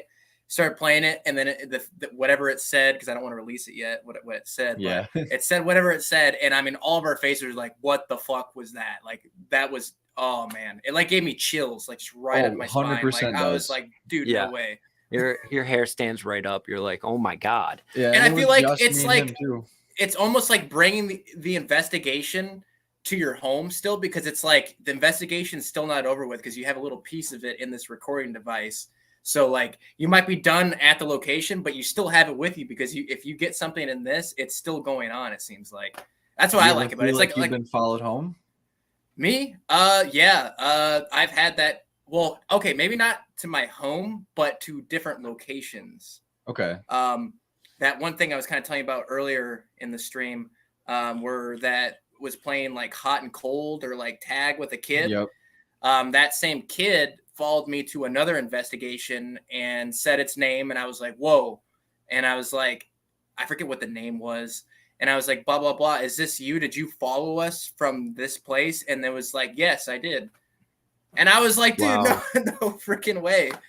So yeah, I to answer your question, home, I'm not entirely sure. I do have activity in here sometimes, so that's a possibility. But Right. the one that was confirmed almost was to a different location, kind of thing. I know Chase, Chase is the guy who goes to cemeteries by himself. Oh, the blindfolded The dude? wild boy. Yeah, and blindfolds himself in cemeteries. He went to a cemetery in Plymouth. I don't remember what it's called, but it's a really old cemetery, and it's in the woods. It's similar to Mouth, like just doesn't make sense. There's a cemetery where it is, and he says he came across a very, very dark spirit that followed him all the way to his house and is still haunting him to this day. Has he Like, tried he like would- saging or anything like that? Or Yeah, like... he's tried some stuff, but it won't leave him alone. Like, I remember I worked at the car dealership with him, and he was a car salesman. He's not anymore, but he came over to my desk and he's like, bro, the weirdest shit just happened. He's like, I have this Hot Wheels car and it just rolled off the table by itself, and it's been sitting there for months, never moved once, and it just started rolling off his desk. So weird. Did he like bring out the spirit box or something? Be like, who the hell was he, this? he thought about it because he had it with him. Actually, he was sitting on his desk. He's like, I don't want anyone from work to see me. You'd be like, what the hell is going on here? Seeing like I had when I came home from Eloise, like I'm pretty sure we got followed, like me and Jenna, because my fiance came with us that time. And in my daughter's room, we have this really small rocking chair, and we have a camera in there to watch her when she goes to bed. So if she gets up, we can know she gets up. And I think it was like a couple nights after that. It was like the next day, bro. Was it the next day? It was probably the next day. And like we were watching her in her room, like getting ready for bed, and then that rocking chair just started doing its thing. And I was like, no, not my kid. That's got to be like one of the creepiest things besides like the dolls moving is just like a rocking chair moving on. I don't know. It just creeps me out. Me too. Just the other day, didn't she say she was seen a man? Oh yeah. Yeah. The other night, like literally like last night, no, the night before last, she comes into my bedroom at like 4 a.m. with her blanket and stuff, and like crawls into bed and crawls all over my face and stuff. And then I was still out of it. And I guess my fiance was just like, go to bed, honey. And she was like, who's that in the door? Or like, who's that man? And I was like, what is she talking about? I was like, is the TV on? Like, no, like not at all. And she just a couple of times was like, who's that? And I was like, no, we're not doing this. Like, go to bed. I'm not doing this tonight. Just happened to be at 4 a.m. too. Exactly.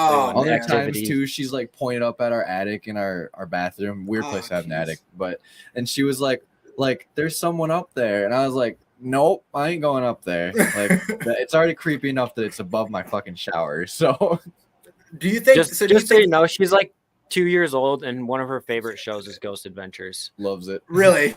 Yeah, she loves it. So this is what I'm going to say. Do you think kids, like almost like animals, like dogs and stuff, do you think they have a capability of like seeing spirits at that, well, for kids at the certain age that they're at, more so than like we do? Like, it seems like they can like see and hear stuff at that. I think so. Like, because I've heard many cases about this kind of stuff. I'm 100% positive of it. Like, I feel like kids are so susceptible to that, and like spirits have intelligence behind them most of the time. Like, there are some residual spirits out there for sure that just repeat the same thing over and over again. But there's also spirits out there that are intelligent, and they've been around for longer than any human's been alive. Well, and kids don't know what that stuff is. And yeah, kids don't have any like common sense to it, basically. So they're not going to put two and two together. Yet. Yeah. So is it what almost are like they a gonna- vampire kind of thing? You know how they say like the older vampires are stronger and have better powers than the younger vampires kind of thing? Yeah. Yeah, maybe. That's where Yeah. the spirits go. Like, I don't know. It's just a theory, but And it's like a Benjamin Button effect though. So it's like the younger kids, they're like, hey, I can fuck with this. exactly. Do you guys want me to talk about? Oh, go ahead. No, you're fine. Go for I'll say it. talk about what you want. Oh yeah, I was going to talk about Lake Forest Cemetery. I don't let's think hear it. enough people talk about this one. So the first thing is like it's known as like the Stairway to Hell. They have these. Actually, let me go back to that article because there's actually a couple weird things about this one, and this has been Is there yet literally another. a stairwell though? Yeah. Really? So That's yeah. insane. So apparently there's this stairway that leads you up to the top of the hill where members of the Ferry family are buried. The Ferrys were one of Grand Haven's founding families, which included Noah Ferry. Who else? Grand Haven, Oh, Lake Forest. This is right by us. I've been to that cemetery so many times. I know wait, really? exactly where You the didn't stairway even is. realize? Yeah, Okay. yeah, I didn't even put two and two together. But yeah, I've been to that stairway. I've never investigated this place. It's actually one of my favorite places to go longboarding. Dude, no, get the fuck out of here. Dude. I'm not even kidding. You didn't you. even know It's not about my favorite place It to go is. longboarding. Yeah. It has Dude, as soon as you pull into the cemetery's second entrance, there's this huge hill, bro. And you can just bomb it and it takes you all the way around it.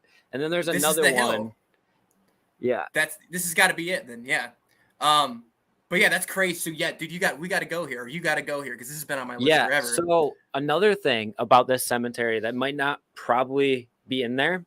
So we did an episode on this guy. His name is Frederick Holman, and he technically could be the very first world's serial killer.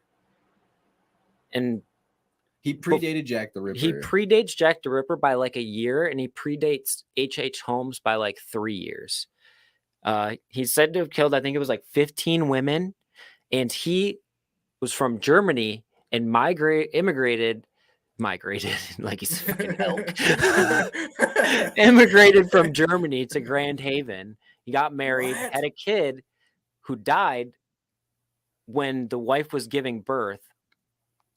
And his wife and his firstborn daughter are buried in that cemetery.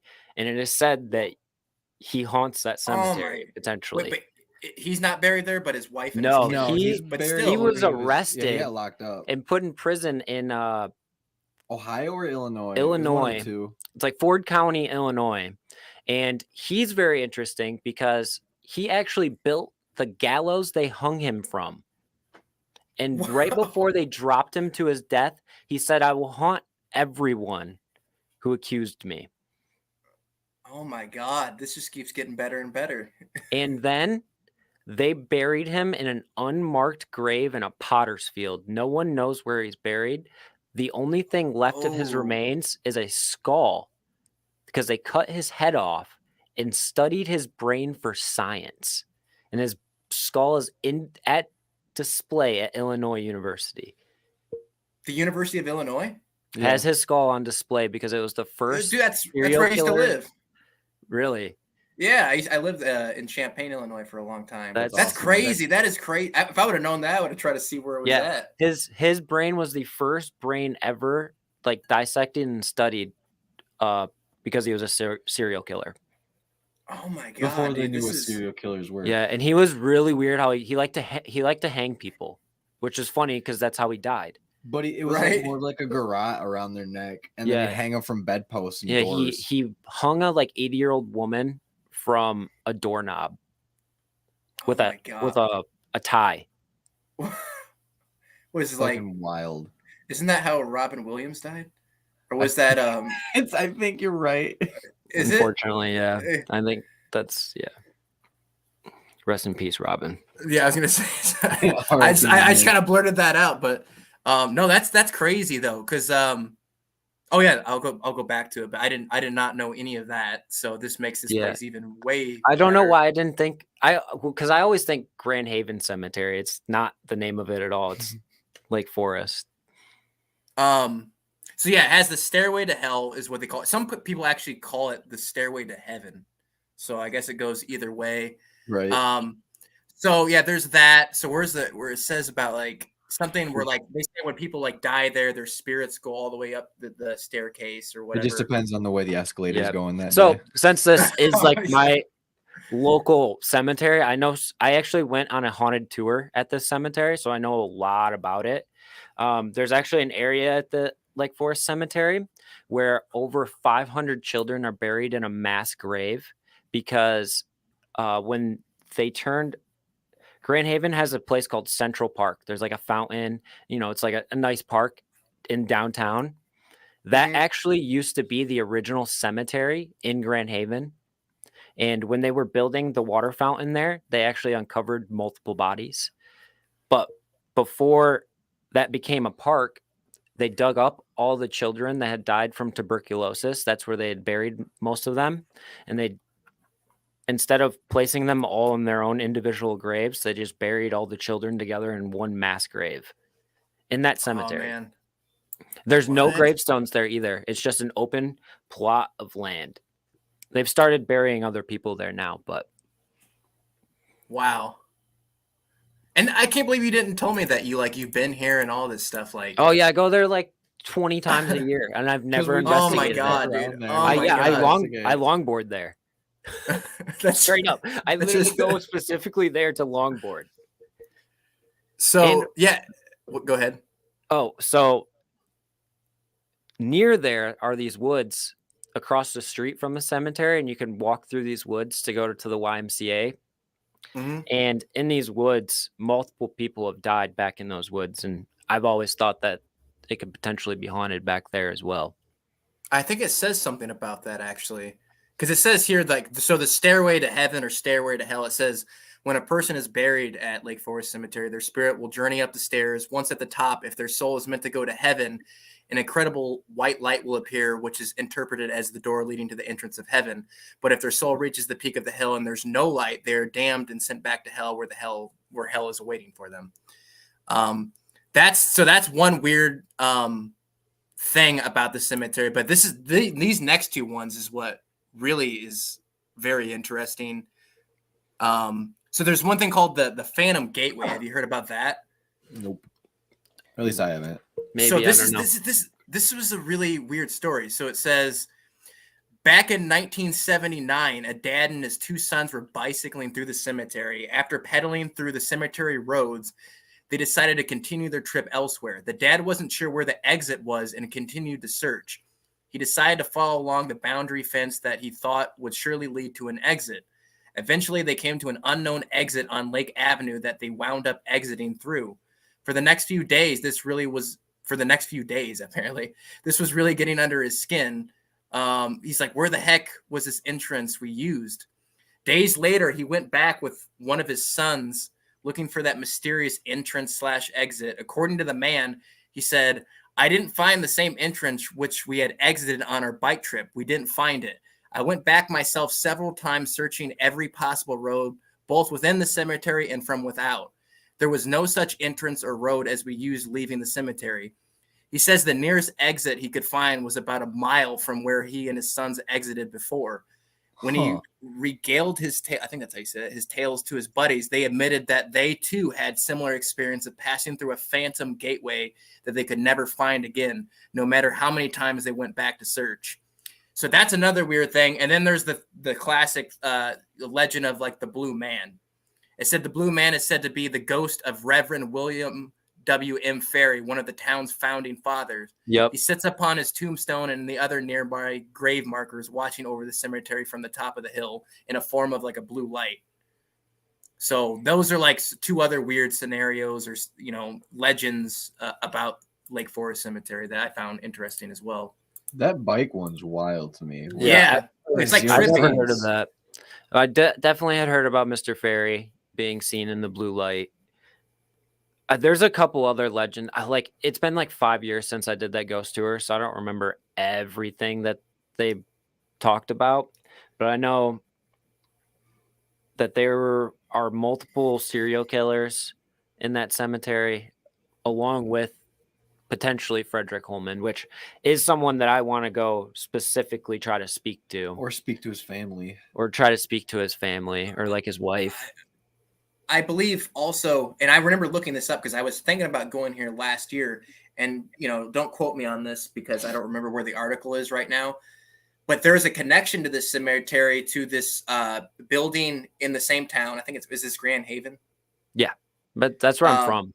Okay. Oh, okay. Yeah. So there's this building. I think it's like a retail clothes shop.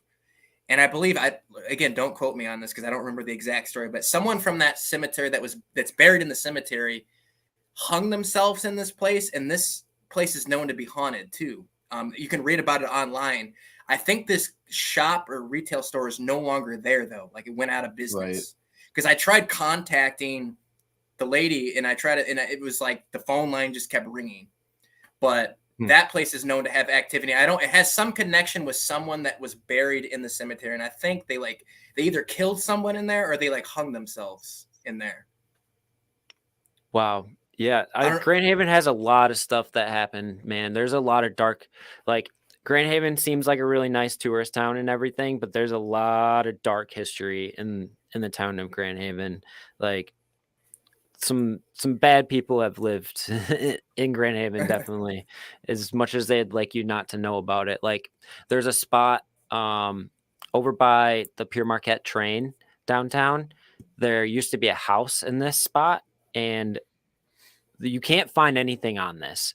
But there was a man that lived in this house, and he killed people and kept their eyeballs in jars. And when he got found out, he locked himself in the house and burnt it down. That's a good way to go. Just burn to a This crisp. was like in the, I want to say early 60s. Wow.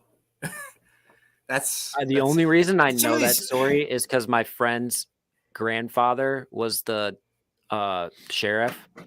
Oh shit. And he was, at that time in his career, he was the lead investigator on that case.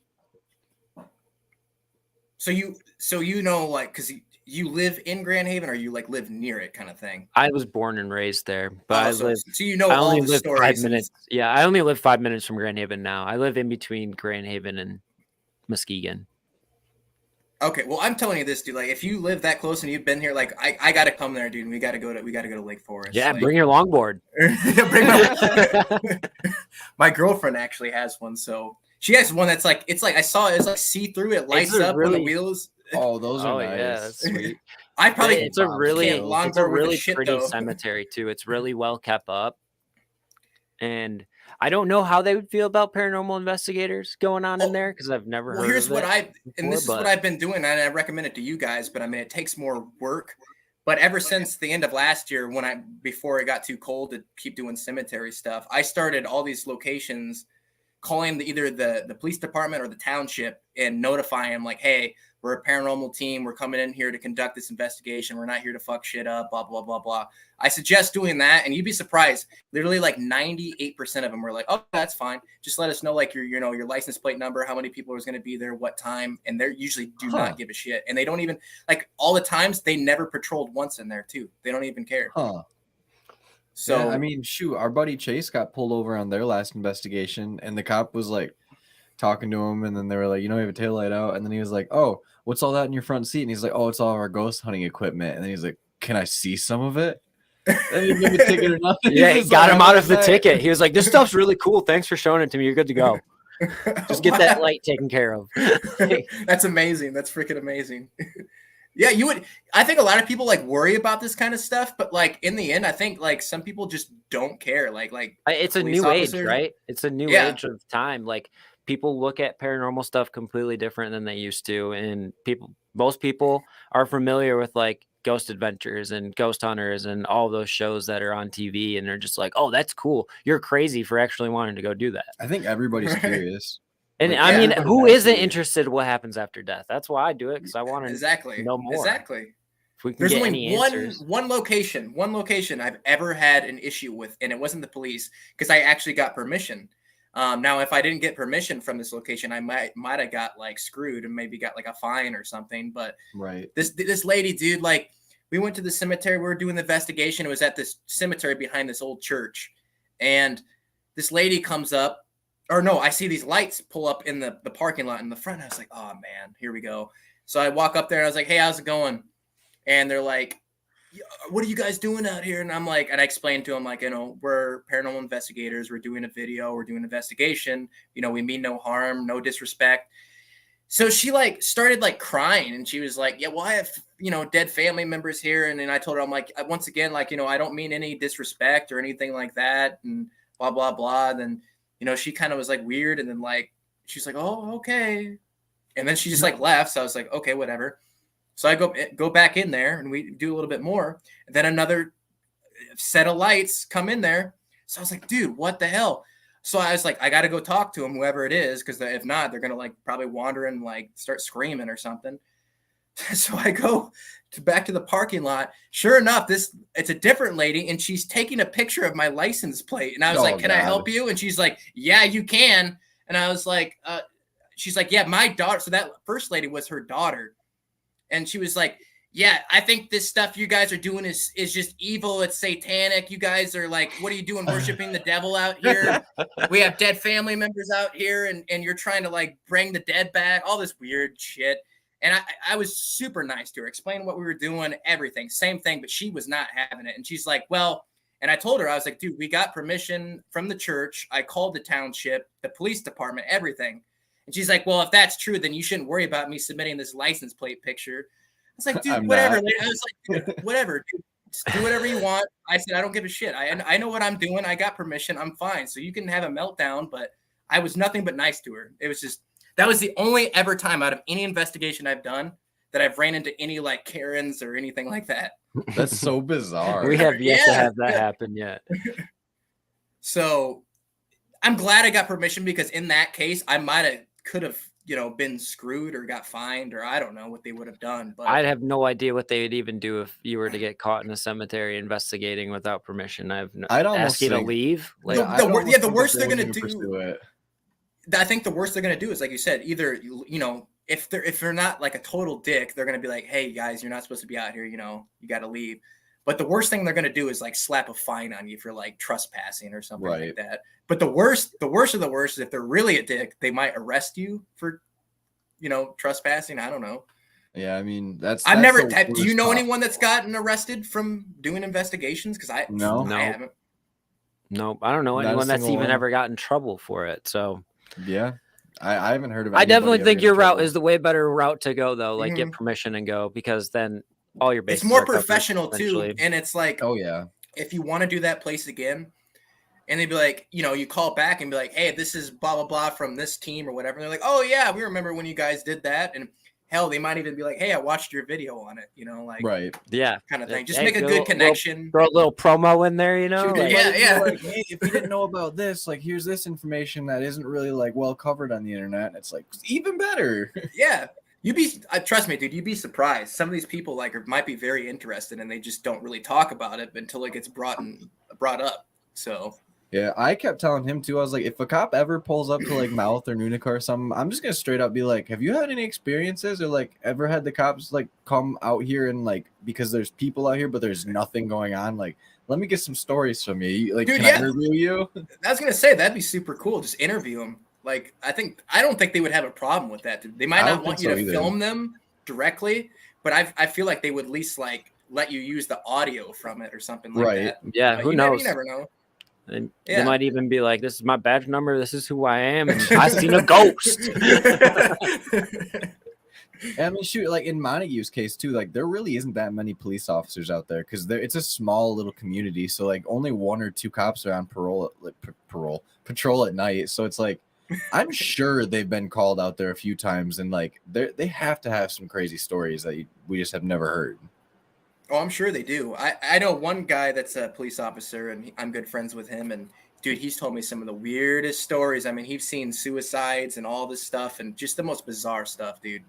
Like, I don't want to share any of it because it's personal stories, but he's seen some fucked up stuff, and it's like paranormal with the paranormal. Like, it's, oh my God, it's amazing. Yeah, I can only imagine some of the stuff that you see on duty at that point, because it's like you're the one that has to take care of most of this stuff. So yeah, and not only the paranormal, I've heard he's like UFO stuff and stuff like that as well. Oh, I love it. I love that so much. I've always wanted to do like a UFO like hunt type thing. But that's the thing. Like, how do you do that? Like, you just sit there with a That's camera what for we said, hours, point too. at the sky. Like, Yeah, I don't know how to do it. Like, that's just the only thing. Set up a time lapse maybe and like point up in the sky so it's not like here's 5 hours of video and like you just collapse it down because into like you don't. 10 It's not like you minutes. have like a butt call or like an alien call that you're like calling out in the sky. Like, what the alien. I like looking for Bigfoot too. That's always something I always want to try. But like, how do you go about doing that? Like, where do I go? There's the wood knocking. Yeah, just go out there and hit some sticks on some trees and Or go. what we did on Kyle's podcast where he's like he showed us the people that do it like on Discovery Channel, like the Bigfoot calls. And it's like, how do you guys keep a straight face when you're like, like, how do you do that? I couldn't. There's no way. No, dude, I thought the same thing because I've always been to UFOs and Bigfoot stuff, like aliens and all that stuff. But it's like, dude, how are you supposed to go, especially like the alien stuff? Like, how are you supposed to do that? Like, please tell me. I would love to know. No idea. Other than Couldn't just tell lay you. on a sleeping bag in the middle of a fucking open field and just stare up into the sky. Don't blink. And then how do you know it's not a meteor and like what's a UFO? You know, like Break out. the technically a telescope. meteor is a UFO if you don't know what it is. Right. It's unidentified flying out.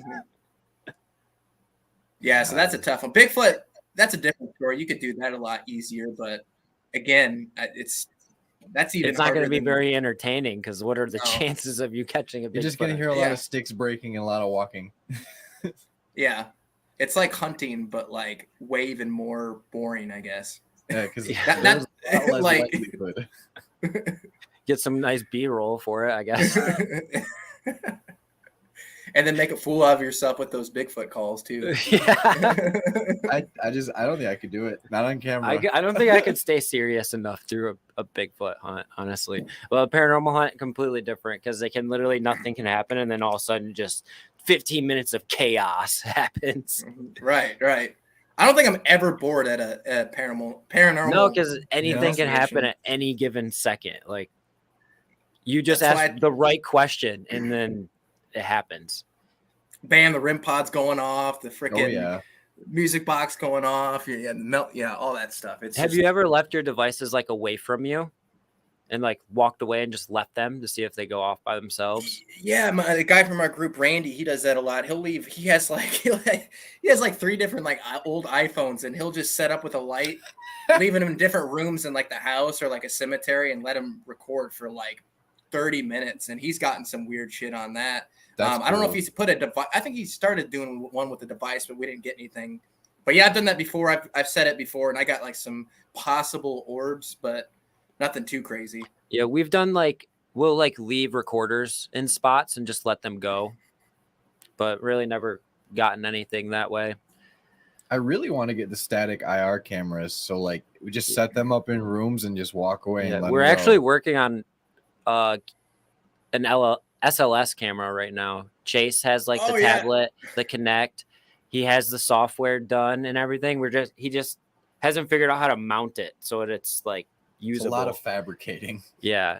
I don't know how to put it together, but the guy from our group just got it today. He ordered one for our group, full-on one with like it's already attached. But that stuff's crazy. Sick. They're expensive. It's like $300 or $400. Oh yeah, and I believe those are actually like a lot more realistic than people think because it's like it really maps people's bodies really well. And if there's something in front of those little like beams of like dots, it's gonna pick it up. Like there's no doubt about it. Yeah, I will say, 100% believe in the authenticity of the SLS camera. I think it's 100% accurate.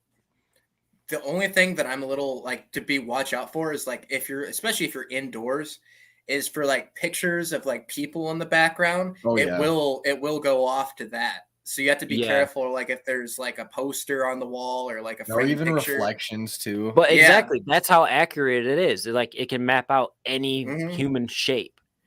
And like if you're getting one that doesn't make sense, it's like, oh my god, like there's what is a that? spirit right there. Like it's tap dancing on my foot. I mean, Ghost Adventures obviously has some of the best like SLS footage anyone's ever captured. Like I was watching an episode last night and Zach goes, oh my god, I feel like this cold air like right here, and then right as he said that, a spirit popped up exactly like as where his hands were going. Like, it was insane. Or even FLIR, like the the infrared. the infrared vision, Yeah. pretty much. Like The that one would that be hooks to your pretty phone? awesome. Yeah, Is it's that what only you're like talking about? $300. It's expensive. It's expensive, But but like $300. Oh my god. Yeah, it's like to get its own standalone like camera too, like a FLIR camera, like it's pretty expensive. But I think it would change a lot of things because then you can see like the change in like heat and temperature, or if like how even like going back to Ghost Adventures, how they've caught like apparitions like walking way off in the distance, and it's like that's pretty hard to like say it's not really happening like that. right. I just wish it could map out like balls of cold energy, like how when like that would be cool. You just see it like I thought that was floating. going somewhere else for a second. So you just see two legs and a couple swingers, and you're like, what's happening? I wish I could just map out the spirit's balls. Like, oh, Jesus. Is that a Ghostbusters shirt? yeah, I ain't afraid no ghosts. This is literally Dude, hell yeah. Great, actually. Yeah, I have one shirt. I was like, that looks like the Ghostbusters logo. I kept looking at it and I was like, that's got to be it. I like the OG Walmart finds where you can find the Ghostbuster shirts that glow in the dark, and it's like, yeah. Oh yeah, I got this at Five Below. Five Below is a great place to go shop. Oh yeah, it is. Actually, I think these headphones are from Five Below. I mean, it all works. Mine broke the other day, so I was like, shit, I got to get headphones. So I just got a pair of these. Right. And they'll work. But it works. It works great. It might break in like 2 days, but it works for those 2 days. But hey, it got the job done. Exactly. There was another cemetery I did want to mention. I don't know if you've ever seen it. It's the William Ganong Cemetery. Ganong. I don't really know how to Ganong? say the second part. Ganong I've watched Cemetery. lots of videos online of people going to this place, and apparently there's a legend of a woman being chained alive to a tree Ooh. Why? in that cemetery, and a lot of people see mists, take pictures of like white mists and stuff like that. They see glowing eyes, unexplained orbs, and a lot of EVP. Why was she chained to a tree? I don't know. I She can was a really hippie? find And when any you other say than, like, mists, like when people say mists, like what do they mean? Like, is it like of a body, or is it just like when I think of a mist, it's like kind of like foggy in the cemetery, or like that every time I hear mist or something like that. I don't know. almost want to the say picture it I could- seen of it was like like a dark figure Like almost. a white like trail that like was like a mask, but it was white. But it was transparent. But yeah, like Yeah. transparent at the same time. Okay, because I always never understood. I was like, what do they mean by mist Yeah. here? Like you don't see it when you take the picture, and then you take the picture and it's just like there. Okay, I it's guess just like that a I would blob, like a fatter blob of like a Yeah. figure kind of thing that's kind of like Yeah. see-through-ish, misty look. Okay. Yeah, I would say it's probably more close to an apparition than what people like say when you see mist, where it's like, I mean, it could just be like a black mob like that you see with your eyes that's like way denser than what's around it, or like a white mist too would make sense, 'Cause or like- even just like a fog almost. Like what we caught at Mouth, I don't believe was a mist. That thing was a solid black figure. Like, And then it tailed off at the bottom of and it it too, just was just weird. tailed off at the end. Like, but like, have you seen the outline of it that I did? It Yeah, literally I looks did. like the Grim Reaper. Like, it's Yeah, so straight up. it's so fucked. Like, I guess it's you so could almost say that's a mist, but it was more dense in the top. I was gonna and less say- in the bottom. Almost kind of like a shadow figure too. Right. Yeah, that's what I think. I think shadow figure, which is it's crazy that we caught that. Whoops. It was so insane. We were literally getting ready to leave. Me and Trevor were walking back to the car, and then Jenna just goes, "Can we leave?" And we get there, and she shows us this picture, and we're like, "What the fuck?" And he's like, "Yep, I've been following you bastards the whole entire time, and you didn't know it." Well, and like everybody I'll else see is you. like, I got I'll see you weird next vibes. time. And then the craziest thing, right? We're leaving, and as we leave, we get to the main road, and a giant tree is laying in the road where our exit is. We didn't hear nothing, like no like crashing, What? banging, nothing. Yeah, it was weird. We almost ran into What? it. Yeah, I almost hit it. Like, Oh it my just god! appeared out of nowhere. It was just Yep, just we had huge to tree turn around. all the way across the road. There was no way to drive around it on either side. We had to go a completely different way home. Wow. That's oh my god, dude. Yeah, it was. But it was how did you not very hear weird. it though? Like That's what we if it- said too. like you would have heard that. Like you had to. Like yeah, that's at least like a insane. crack. And We a also bang caught these red lights off in the distance too that make no fucking sense at all. in the middle of the woods. It was like a red floating light, and I was like, bright ass red. It almost looked like a camera was on, but then like you look at it closer and you're like, that's too big to be a camera, and then it was just gone And after 10 you minutes. can catch it just in the video of our video. We both caught it, I believe, on our both of I our think you got it in a cameras. picture even. Yeah, I have it in pictures too. But you see it moves. What? Like So it's insane. So it's not like a light from like the town or some shit off. No, in the distance. no. Like, there's it's like- houses around there, but you can tell what the house is like. If there's like a porch light on, that's like way off in the And distance. the road's not far there. enough away in the woods that like cars' lights you can't see them through the trees. Yeah, no headlights, no taillights. And this light was probably like 50 feet off the ground too. There's no reason it would have been a car. It was weird. So it just had to be So the devil. strange. Like it's just straight up Yeah, the devil himself. probably. And that's something that people say they see at Mouth is a red lights, Oh, really? red orbs. Yeah. Okay. So and then we That caught makes a more blue sense orb then. there. We caught this perfect blue orb. Like it looks like a full like Like a sphere, not Sphere. even a circle, like a whole sphere. it's perfect circle. Perfect. Like you couldn't have drawn this any better. Was it? And it was just like hovering. Just It was Yeah. in one of the pictures. It's It in was one of our the pictures, top like at the pictures. top of the sign almost. And like you would, and it was close enough to the camera where you would be like, "That's a bug," but it didn't have wings. It didn't have a body. It was just a perfect like this- orb. I'll send it to you on Instagram. I was so gonna you say, can- send it to me. I'm excited to see this. And then what else happened while we were there? Like No there's like this little. I wouldn't. I don't think so. just the last time that I went where I got Yeah, touched but they by have like this whatever. offering table too, where like people just leave like coins, like old like little trinkets and stuff like that, all over just this stump. And I looked back at some pictures, and there used to be a giant wooden cross on it. All right, check your DMs, bro. I just sent it to you. Man, I gotta. All right. 1 second. but yeah, so there was a cross on this stump, and then the cross is gone now, but there's just a bunch of these trinkets all over it. And like we had left a duck on there, and the duck is still there, like a light up duck. Yep. And then we were putting our equipment wow. on it, and we had them bitches going crazy on that stump. What? Yeah, Oh, we dude, couldn't I explain remember. it. I remember that in your video, actually. Yeah, we couldn't explain what it was either. Dude, yeah, this is straight up like a, because it's like blue and then it's like white on the outside, almost looking. That is really Yeah. bizarre. And I was like, that's not a bug. Like, there's no way that's a No, bug. No, there's no No. way it could be a bug. Like That thing's. it does- It's like it looks huge. Like it's from a distance, Right. but it looks big. Do you have any of the pictures of that Megatron looking photo? that's what I'm looking for right now. Yeah, we caught another photo too where it was like right through the grate of the like that picket black fence that they have out front. And it almost looked like somebody in like an old timey like get up and like a hand and their head, but without like the facial features. Like you could distinctly make out the shape of them in the picture. And it was like I didn't see that in any of the other ones but this one.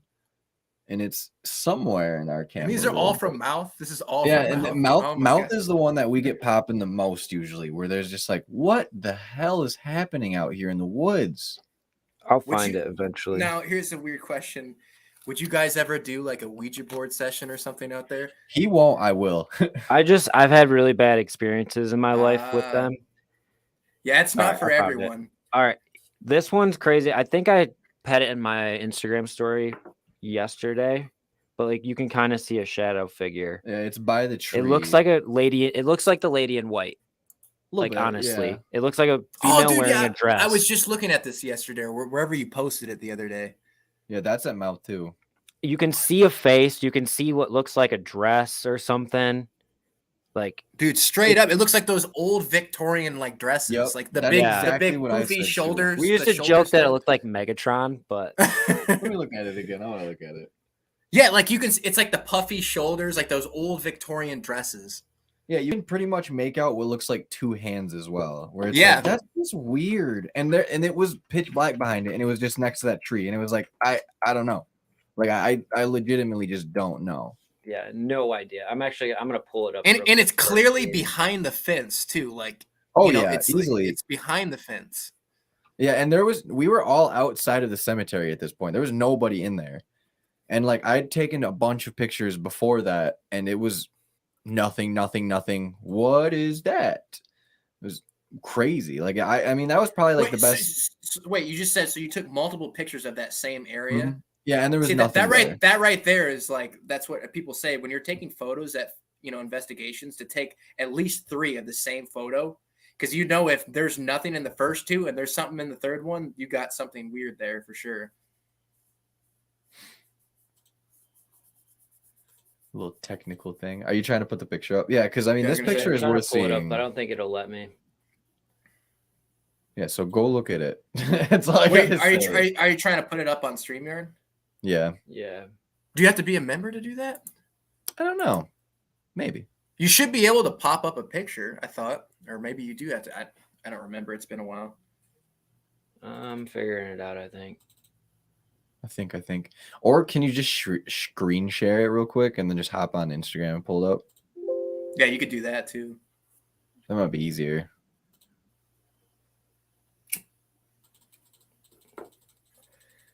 Just make sure you close out the Pornhub tabs. Yeah, so you can't show anybody what you're watching.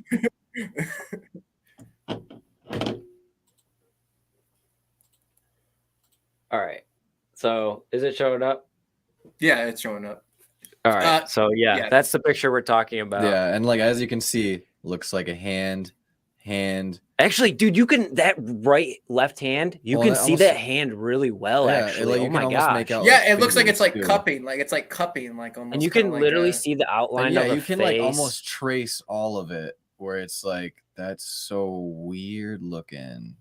Like yeah, and like this part looks like it's like flowy and like over here it's just good dark, and then next to this tree it's like there's definitely like a haze here. Like what is this? Like to me, almost like even in the middle, it almost looks like you can make out like more fabric right here where like buttons and stuff would be, where it's like kind of bunched up. Yeah. But the hand part is what really got me. Is like it almost looks like the head distinct. is looking down too. That's what I was gonna say. Yeah, looking like down. The head is going like this way, and then like the nose. You know is, what like, we should have right did? here. We should have went right to that spot and saw if there's a tombstone there, and seen if they were looking down at the like tomb. there is a tombstone right here. Man, I feel dumb for not doing that now. But yeah, that was intense to say the least. When because I caught that like at 4 a.m. I was going through all my pictures and I was like, what? Yeah, I was just gonna ask, did you look at that like right when you were there? Or did you wait till you waited until I got home? I think I skipped through it, but I didn't see it right away because I was just like quick flipping through them and I was like, I don't see anything. I don't see anything. I'm gonna show that other the the Orbison orb too that we were talking about earlier. And this one, I couldn't debunk this one either because just a lot of people like claim to say that it's really dust, but they're like, oh yeah, this is an orb. There's no way it's illuminating its own light almost. Yeah, because it's a perfect circle. Well, and there is a light right above it that is yellow. It's not blue. It's not white. Like that's a where does the blue come from? You know what I mean? There's nothing. Yeah, it has a white outline and then it's like blue in the middle of it. Like what the hell is that? Yeah, I could, and there's no wings. It's not like a body of a flying insect or nothing. Like it just looks like it's just. This gets really grainy, but if you zoom in on the original photo, like it almost looks like there's a face in the orb too. Dude, you guys got some just insane stuff from this cemetery. Like, yeah, and I was pretty skeptical of us catching anything out in a cemetery, to be honest. Where I was just like, I mean, maybe like it's possible, but the likelihood of like being in such a like, how do I want to say it, like open air environment like that made me skeptical that anything was going to be like really like set in stone. But it was almost instantly we walked onto the grounds. Like it was actually before that. It was as soon as we got out of the car, we heard, me and him both heard a woman scream bloody murder. Yeah, like somebody was being beaten to death. It sounded like someone was dying inside of the cemetery. It was really frightening. It's like, oh, this is great. We just got here, and then you hear someone dying in the cemetery. Like, oh, all right, I guess we're leaving. I keep having the last few times we've been there, we've had really weird, like equipment malfunctions. Like the last time I was there, my walkies kept turning on in my backpack. Oh yeah, that was weird. And then the other times we have these recorders that we bought them off eBay, so they have old recordings on them, and they're really creepy. They're like from like a kindergarten class or something. I don't know. It just sounds like little girls. And I had them off of those files. And I can't figure out how to delete anything off of it. It was like a children's birthday party. It was fucking creepy. Yeah, and every time it kept turning on in my backpack and going right to that file, even though I had them set on a different one. What? Like that I've one? never heard anything like that. That's yeah, bizarre. turning on and playing by itself. Wow. I've only had the only thing like that is like I've had my SB7 turn on randomly during investigations. Like I'll just be sitting there, I'm like, I hear like a and I'm like, what the hell is that? And I'll be like, dude, it's like turned on. Like, how is that even? Yeah, our walkies happen? get turned on all the time. The first time we ever used the walkies, they turned on by themselves. Yep. It was just like beep. And we're like, what the fuck is that? Oh, it's a walkie-talkie. And we've also had it where we couldn't call the other person. Like when we were at Old Lincoln County Jail, one of the other people from Ghost Hunts USA had a walkie, and we were trying to page them, and it wouldn't let us call them. Really? It's trapping us in a loop. Yeah, it was really weird. Oh, here's something that you guys I don't know if you guys ever experienced this, but this just happened to me. Did you know that walkie-talkies actually interfere with like REM pods and stuff? Do they really? Really? Yeah, this happened to us at this last investigation that I haven't released yet. But yeah, like my buddy was radioing me, and like I didn't think about anything of it like at the time or at the moment. And then like our REM pod went off, the EMF detectors were spiking into the red, and we're like, dude, we thought we hit like the jackpot. Like all of our devices were going off. And I was like, dude, this is crazy. And then we kept doing it, and then like I figured out, I was like, wait a second. I would radio in and then would go off. So it's something with the frequencies, the radio waves with the walkie-talkies interferes with like REM pods and stuff like that. It's crazy. I didn't know that. I mean, it's good to know now. So keep that in mind. You should test it out sometime and see if it works with your REM pod and your walkie-talkies. I don't know. Maybe it was just a bizarre incident, but I can definitely say it was debunked. Every time we go to Mouth, I think my EMF detector's busted because it just goes insane the entire time we're there. But then I turn it on at home and it doesn't do anything. It's like, is it more busted now? Yeah.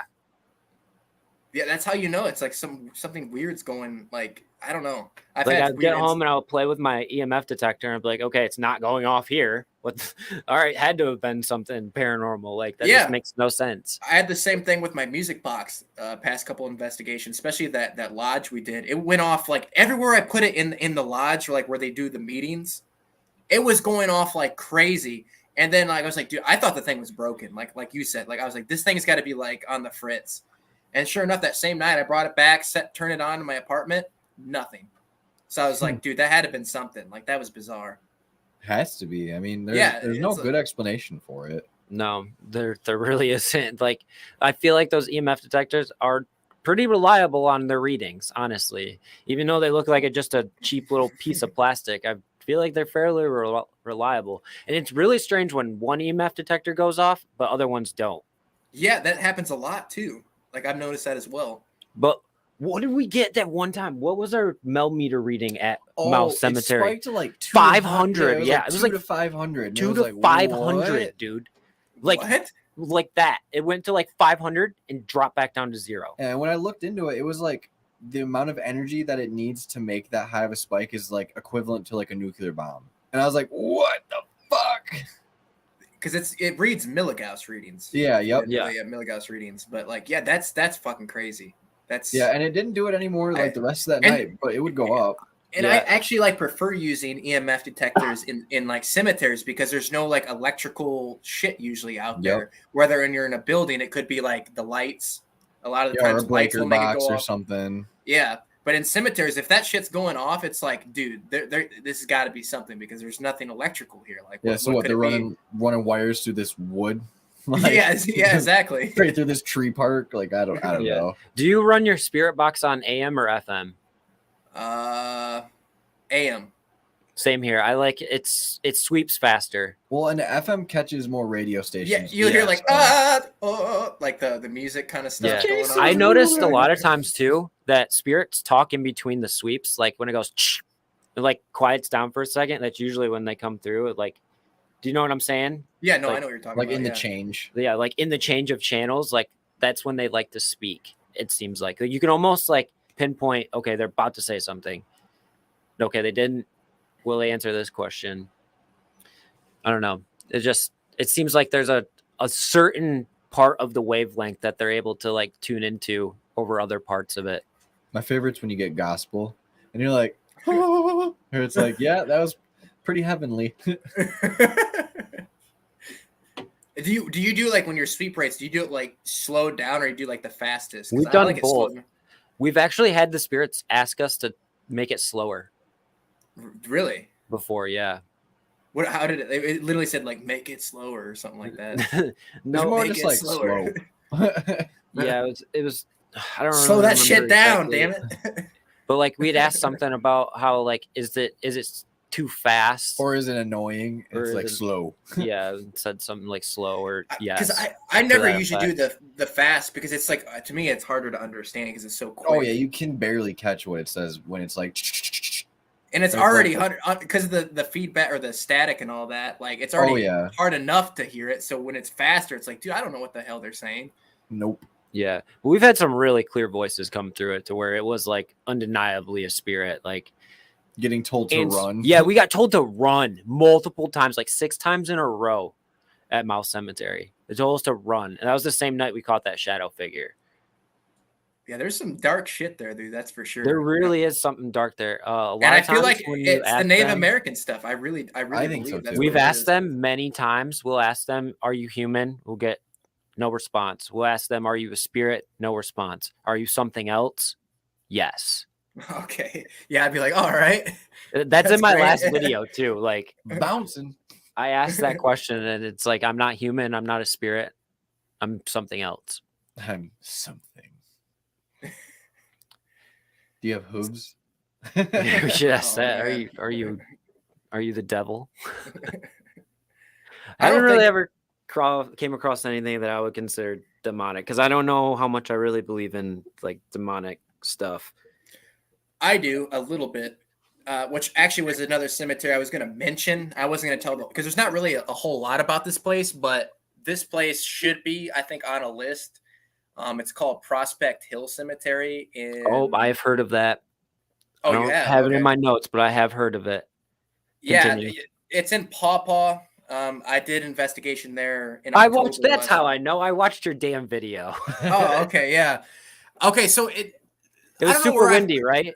Yeah. Because it was Okay. like, dude, it was like mid-October. It was like windy as shit. It was perfect fall night. Like I think it was almost like a full moon.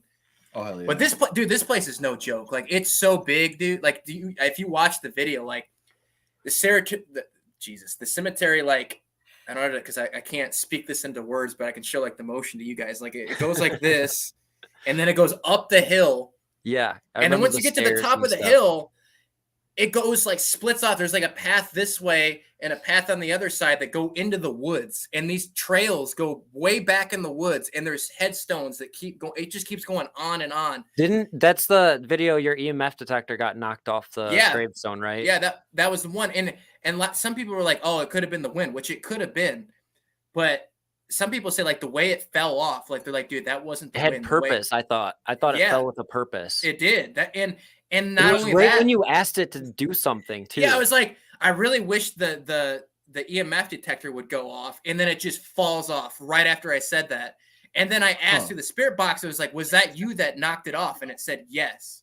Yeah, I remember that. And that's what we were saying earlier. When you get two things that line up together, it just makes your evidence that much more concrete.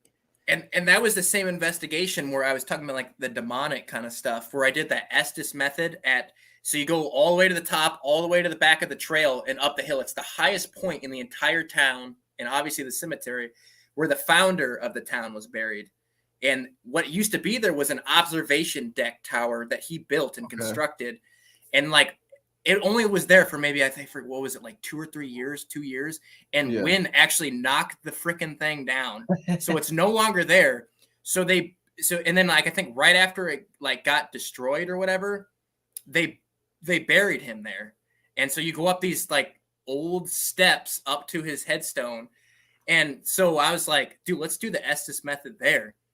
And this is the first time I ever did it. So I was like, dude, this is going to be nuts. Like, I just knew it. And at first I had my one buddy do it first, and nothing really crazy. We had some decent responses. And then when I did it, like, the responses were like spot on. And then it was all kind of normal. It was giving us like facts based upon the founder, which I think his name was Isaac W. Willard. Okay. And then halfway through, dude, it just like the mood just switches drastically. It gets really dark. Like, I forget what you have to watch the video. It was like just saying like he killed like kids and stuff. And I was like, dude, I'm not speaking to this dude anymore. Like, this is something else. Right. Do you remember that part in the video? It's like at the end. I don't know if I made it that far into it. I was just watching it the other day, actually. I don't think I finished it because I think, didn't you have a video come out? I think it was Monday. Yeah, that was that private home investigation. I did watch a little bit of that. You're jumping around like a whore. Yeah, I jumped all over you because I'd known that you went to a bunch of cemeteries. I wanted to see which ones you had been to so I could maybe research those ones a little bit. And I forgot about the Prospect Hill one. But yeah, Prospect Hill is, I think, very underrated and not really that well known. But I can tell you for sure that place was crazy. My other guy from our group has been there multiple times, and like just same thing. Like, it's just insane. Like, it's very dark there. Like, I think there's some dark energy that resides in that place, and I think most people don't even know about it. But I'll have to say this too. This is by far, out of all the cemeteries that I did last year, Nunika, the Ada Witch, some of these other ones I can't name off the top of my head right now. This was by far my favorite cemetery that I went to. Just the layout of it, dude. Like, it just goes on and on crazy. and on. It looked crazy. It sounds like a crazy. Yeah, I highly recommend that one, dude. We'll probably have to try to either group up with you is that by you? Yeah, it's only like 30-40 minutes from me. It's in Paw Paw, Michigan. So yeah, we'll definitely have to make a trip out to that one for sure. I think it would definitely be well worth it. Awesome. Well worth it. And hopefully it won't be like windy as shit. Because I did that mid-October. So because like we just started doing like these cemetery investigations like last October. Like Halloween was the first time we had went out. Yeah. So and then we were like, this is fun. Like, we didn't realize how fun it was gonna be. Like, it's so crazy how fun it is being in a cemetery after dark and just trying to talk to a ghost and get some type of evidence and have something happen. Like, I still want something to happen to where like I think I just saw a figure. Like, I want that to happen. That happened to me at that Masonic Lodge. You have to watch that one, dude. That was by far the craziest investigation I've done so far. Even more so than I think the Prospect Hill. Did you caught an apparition? Did you catch it or you just see it? Yeah, it's in the video. I saw it and it's in the video. I knew what I did. It was I mentioned this in the video, but it was the first investigation that actually scared me. You can ask anyone in my group. Like, I was like, dude, I'm not going back down there. I'm done. Like, I was like done for the night. I can't say that I've been scared yet. Dude, it made me shit my pants. I just get so excited. Like, I get more and more hype as shit's happening. I'm like, I love this so much. But I know eventually my wish is coming. Like, something's gonna happen. Dude, it's gonna happen because I thought the same thing. And then that happened, and I was like, I was out of there. I was like, and it was at the end of the night anyways. It's like 2 a.m, and I was like, nope. I'm out. Because I've only seen 3 apparitions ever in my life. I seen the one at Ada Witch when I was in high school, and I seen my great grandmother when I was like 12 years old, like a week after she had died, and then I'd seen a shadow figure at another house it was the same house I saw my great grandmother. Yeah, seen a shadow figure walk across our deck. I've lived in 2. Well, my parents' house now is pretty fucking haunted too. I've lived in 3 very haunted places. That's another reason why I love this stuff, because I've lived with ghosts. Now, do you like that? Like, living with that? Like, shit didn't happen as much as you'd think it would. Like, we would see, my sister and my dad would see shadow figures on the walls. I had multiple times where I heard someone run down our stairs and slam a door. And no one was there. We had slot machines in this house. They would hit jackpots in the middle of the night and spit all their coins out when they weren't even plugged in. What? Straight up. Not even kidding you. Everyone would be sleeping in the house and you would hear the slot machines go off and you go down there, or you wouldn't hear the slot machines go off Oh, and you go down God. there like the next day and there'd be the gold coins laid all over the house. So crazy. And these slot, my I don't God. know if it was because we don't know where these slot machines were from. They were all Chinese. Like they didn't have any English on them. All the coins that they came with were Chinese, like token coins. Crazy. And then I lived in another house, which is, we'd mentioned the You Ouija tell- board stuff earlier, where me and my sister fucked with the Ouija board and we conjured something up and it was not good. Not good at all. What do you mean conjured up? Like It would vandalize our house. My sister got home from school one day and her friend Ariel went up to her room and her room was covered in red nail polish. what? And there was a bathroom. Me and my sister had the rooms upstairs. I would be playing video games. My sister would be in her room and the sink would turn on by itself, just start running water. And then I would go, Mel, turn the sink off. She'd go, you turn the sink off. I'm like, I didn't use it. You did. And she'd be like, no, you did. I'm like, no, why would, what? So crazy. Our dogs refused to go upstairs at that house as well. So is it essentially kind of like poltergeist activity a little bit? I mean, if there's like red nail polish all over, like what that's gotta be. I don't really poltergeist even stuff. know, bro. All I know is it choked me one night. I woke up with what felt like hands around my throat. Oh man. And when I went and checked myself in the mirror, I had handprints on my throat. Oh, dude, I would not be. I'd be out of that house after that. Right. I'd be done. Pretty sure it possessed my dad at one time. He just got extremely irritable one day, ripped the door off a wall, and disappeared for 4 hours. Wow. He doesn't Dude. remember any of that. Yeah, he's told that story to us too. Dude. He doesn't remember that day at all. He doesn't even think it ever happened. I'm like, me, Mom, Mel, all seen you do this. And you disappeared. You didn't take a car or anything. You just walked out of the house. We didn't see you. Didn't your dad also mess with Ouija boards when he was younger too? Yeah. With his brothers? He has some pretty fucked up the stories. Ouija board like honestly. lit on fire on its own, like in the What? movie Paranormal Activity, straight up. No Did he tell us fucking that way. on the Christmas episode? Did he tell us Yeah, a I couple think of so. stories? Yeah. Lit on fire. Yeah, and it also like flew across the room. And something about there was like a ceiling fan too that started spinning all crazy uncontrollably. and like Now let me way ask you this. faster. This is really specific, but so now that Ouija board that you used, was it because I have one and I've used it a couple times and nothing really fucking happens. So I'm yet to be scared of it. But what kind of board was it? Like the one I have, dude, like someone gave it to me and it's just a cheap ass like Hasbro or whatever the Yeah. brand Yeah, is. yeah, that's the one we had too. The Really? craziest thing Okay. that I ever had happen while using a Ouija board is we were getting responses from it, and we were doing this as like a family activity actually one day. It was like Thanksgiving or Christmas or something. Family activity. Me and my sister busted it out, and we were trying to get them to believe that our house was haunted, which was the reason why we were doing it, because no one believed me and my sister. So we're like, okay, watch this. I guarantee you we can talk to the spirit. This spirit followed me and my sister everywhere. We would take anything you could use as an oracle and get it to communicate with it. We were out to eat with our grandparents and had it moving a salt shaker around the table.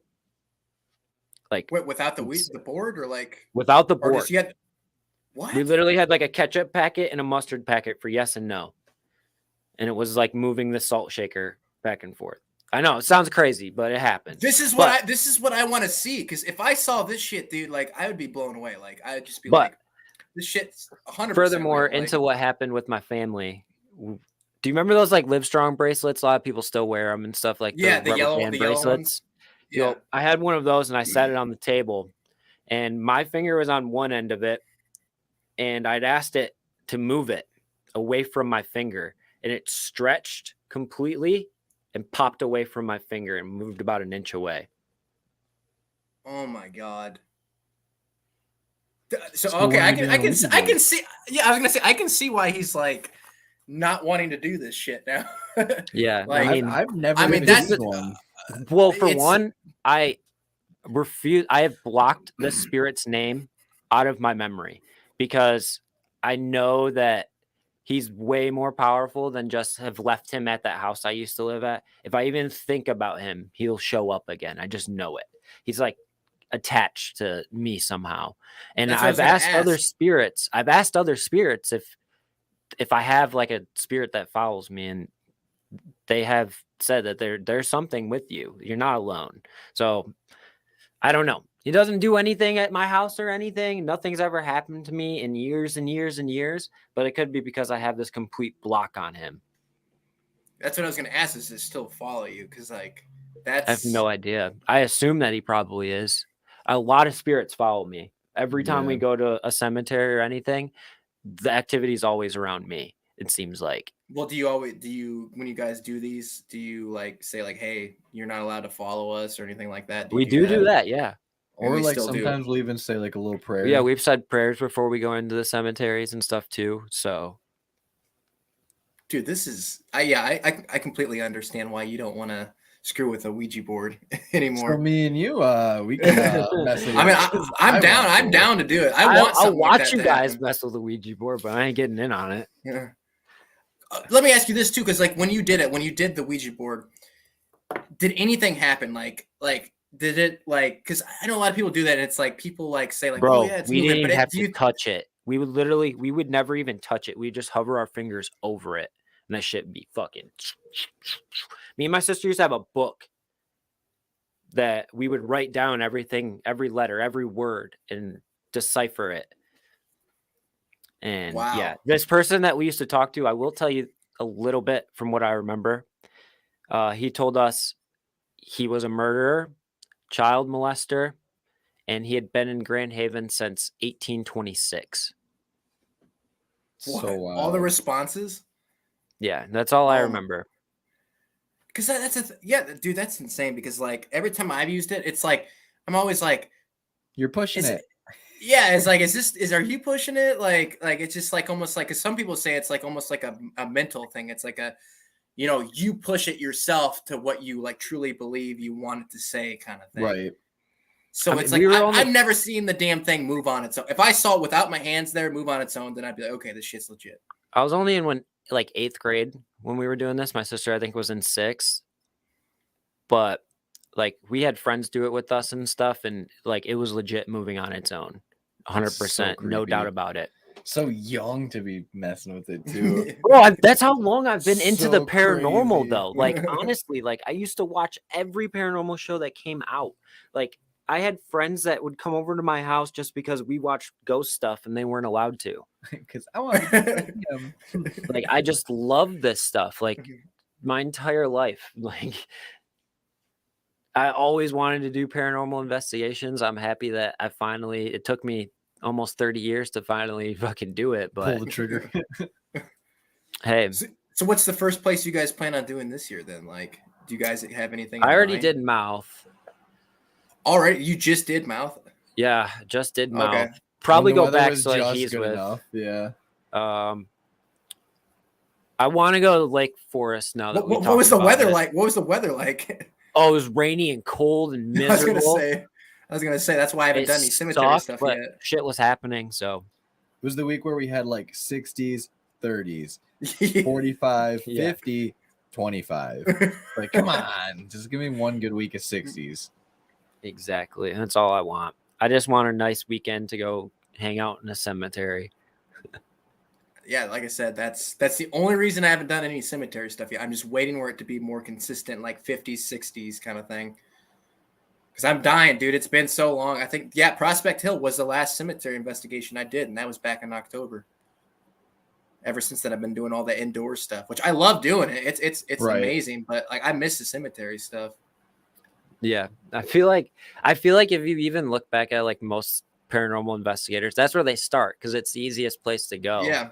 It's harder to get access to like places. You either got to know somebody or you get really lucky and have someone nice that doesn't charge you a fortune to go search for ghosts in their house. Like, Yeah. like we investigated a buddy's house and actually had some pretty crazy stuff happen. Like his grandfather had just passed away and he started bringing out some of his grandfather's Like old an old stuff. fishing rod and And stuff. our EMF detector was going insane on only that. Like his grandfather's lucky fishing pole. Anywhere else in the house wouldn't go off. As soon as you'd point the EMF at that, boom, peg out. You don't think it was anything with like the pole that had like I don't know what it would be. Yeah, it was just like a It was composite just- wooden. It was a just wooden reel. fishing pole. Yeah. Like Wow, that's interesting. thing was older than dirt. Yeah, it was really weird because like before that I was like I'm pretty skeptical that anything. We had nothing happen in the house until he started bringing that stuff out. So it was fall asleep haunted. on the couch, It was haunted by a haunted fishing pole. pretty much.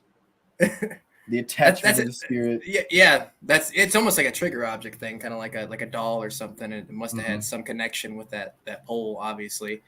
We've only had luck with trigger objects once, and that's the light up duck at Eloise. Our signature object. Yeah. Now, is that just like an ordinary duck, like you get like from like I'll a go get kid's it. I thing? have one. We bought it from Meyer at the checkout line on a whim when we were getting Red Bulls and stuff to stay up. So you can only get these at the checkout in Myers. You can still get them. You can still get them. Yeah, They're like $1. it's like a duck. So all you have to do is touch it barely, and it goes through like a light sequence. How much is it? Like $1, $5 or something? $1.50 if Yeah, that. $1.15, I think. Dude, hell yeah. Yeah, it's And, like it's you just like a barely cat have to- ball. Yeah, and it just goes Like I have crazy. one in my house. I've never seen it go off by itself. But we went to Eloise. This was the first time we'd ever tried this. And literally it was going off on command. It went off, I think, 12 different times on command. It was I think I wild. remember. I do remember that. Yeah, you might have When watched did the that video. Yeah. I did watch the video. Yeah. Because I think, you did get, you're like, we just got this thing and we didn't think this was going to do anything. And it like went off like crazy. Yeah, the coolest part though was we had skeptics that were in our group like pull us aside and be like, I can't explain that. You guys have changed my mind on all of this. Yeah, I people were love coming that. up to like, I can I love see that. the duck? I just want to see how easy it is. And they're just like, oh my God. Yeah, like it's almost like a clicky button inside of it too, where it's like you got to kind of like put pressure on it. So it's like there's no way that like wind did it. Like it's Right, enough right. to where like you can barely push on it. And the goes thing off, is but- we didn't even tell anyone we were setting it down. We just set it in the middle of the group. And then all of a sudden this just kind of went people off. were like, oh shit. Because like we did it with Ghost Hunts USA, and there's like 100 people, and they divided us into 5 groups of 10. And yeah, It was great. it was crazy. If you ever definitely do one of those someday, you might not like it because of all the people, but if you get lucky like us at Old Lincoln County Jail, There was like maybe 8 people in all. yeah, you can get a place to yourself for a night for pretty cheap. Where is this That's at? like- Where's this at? We went to Ohio. It was Lincoln County in Ohio, but it was the old Lincoln County Jail. Where like Ghost Adventures has gone and investigated and Yeah. said it was one of the most haunted places they've been to. Oh, wow. Okay. We caught a jail cell door moving on its own No way. on our floor. You Yeah, got we're this the on only two video? up there. On video? We have We have the audio, but not We- the video. of it after- moving. Facebook fucked it up. You can only see like the really good video wherever it's saved on my phone or whatever, like the actual video. You can kind of see it in the Facebook one, but we go back after we went downstairs to see if anyone else had heard it because we were separate from the group at that time. They're like, no. So we went back up and we were walking down that aisle, and then we noticed one of the doors had moved slight, like just an enough inch or two, if that. off the wall. Like it was off the wall before, but like it was more off the wall now. And we asked, did you move that door? And you can see an orb shoot down the hallway. So it Like answered. from yeah. right next to me, Yeah. like it shoots down the hallway. Yeah. So basically, it answered your question. It answered, right there. yeah. But we didn't know until I reviewed the footage. Yeah, we were both Right, sitting there right. talking to each other, and all of a sudden we hear, "Err," and we were like, "Did you hear that? I heard that. Did you hear that? I heard that." It's one of the creepiest noises ever. I might be able to find it. It was pretty rad. Like that was probably one of my most favorite experiences was doing the old Lincoln County Jail, because that was where they caught like a full body apparition in a photo of like a man looking out the window, and you can see through him, but you can easily tell that you there's a can man see through standing him, there. but you can see the man. It's pretty crazy. It's a really early season of Ghost Adventures too. Like, can you see season like 5. facial features and stuff Oh, like yeah. that? Kind Kind of. of. It's more of like a It's just like silhouette a of a man. black silhouette is probably the best way to say it. But like you can tell that there's a head, shoulders, arms, legs. Like you can tell that it's all there. Oh, all the clicky poos got to find it. I'll find this freaking. We have so many videos. There's like 100 episodes. Almost 100. Almost 100. We're slowly creeping up on the 100 mark. That's what I was gonna ask you guys. How long do you usually do these for? Like, how long do they? This is the longest one I think we've ever done because it's been such a good conversation. Right. I was gonna say, I was like, I don't think they usually go for this long. Okay. Yeah, 2.5 hours. Oof.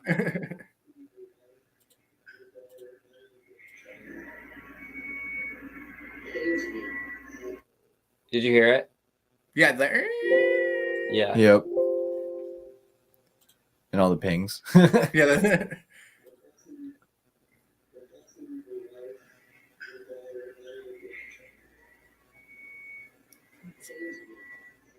So weird. It was so out of the blue too. It was insanely creepy. But then this is a voice that we caught.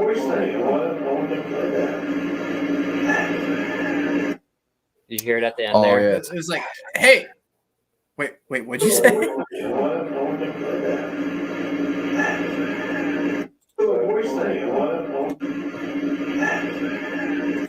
It almost sounds like it says Patrick.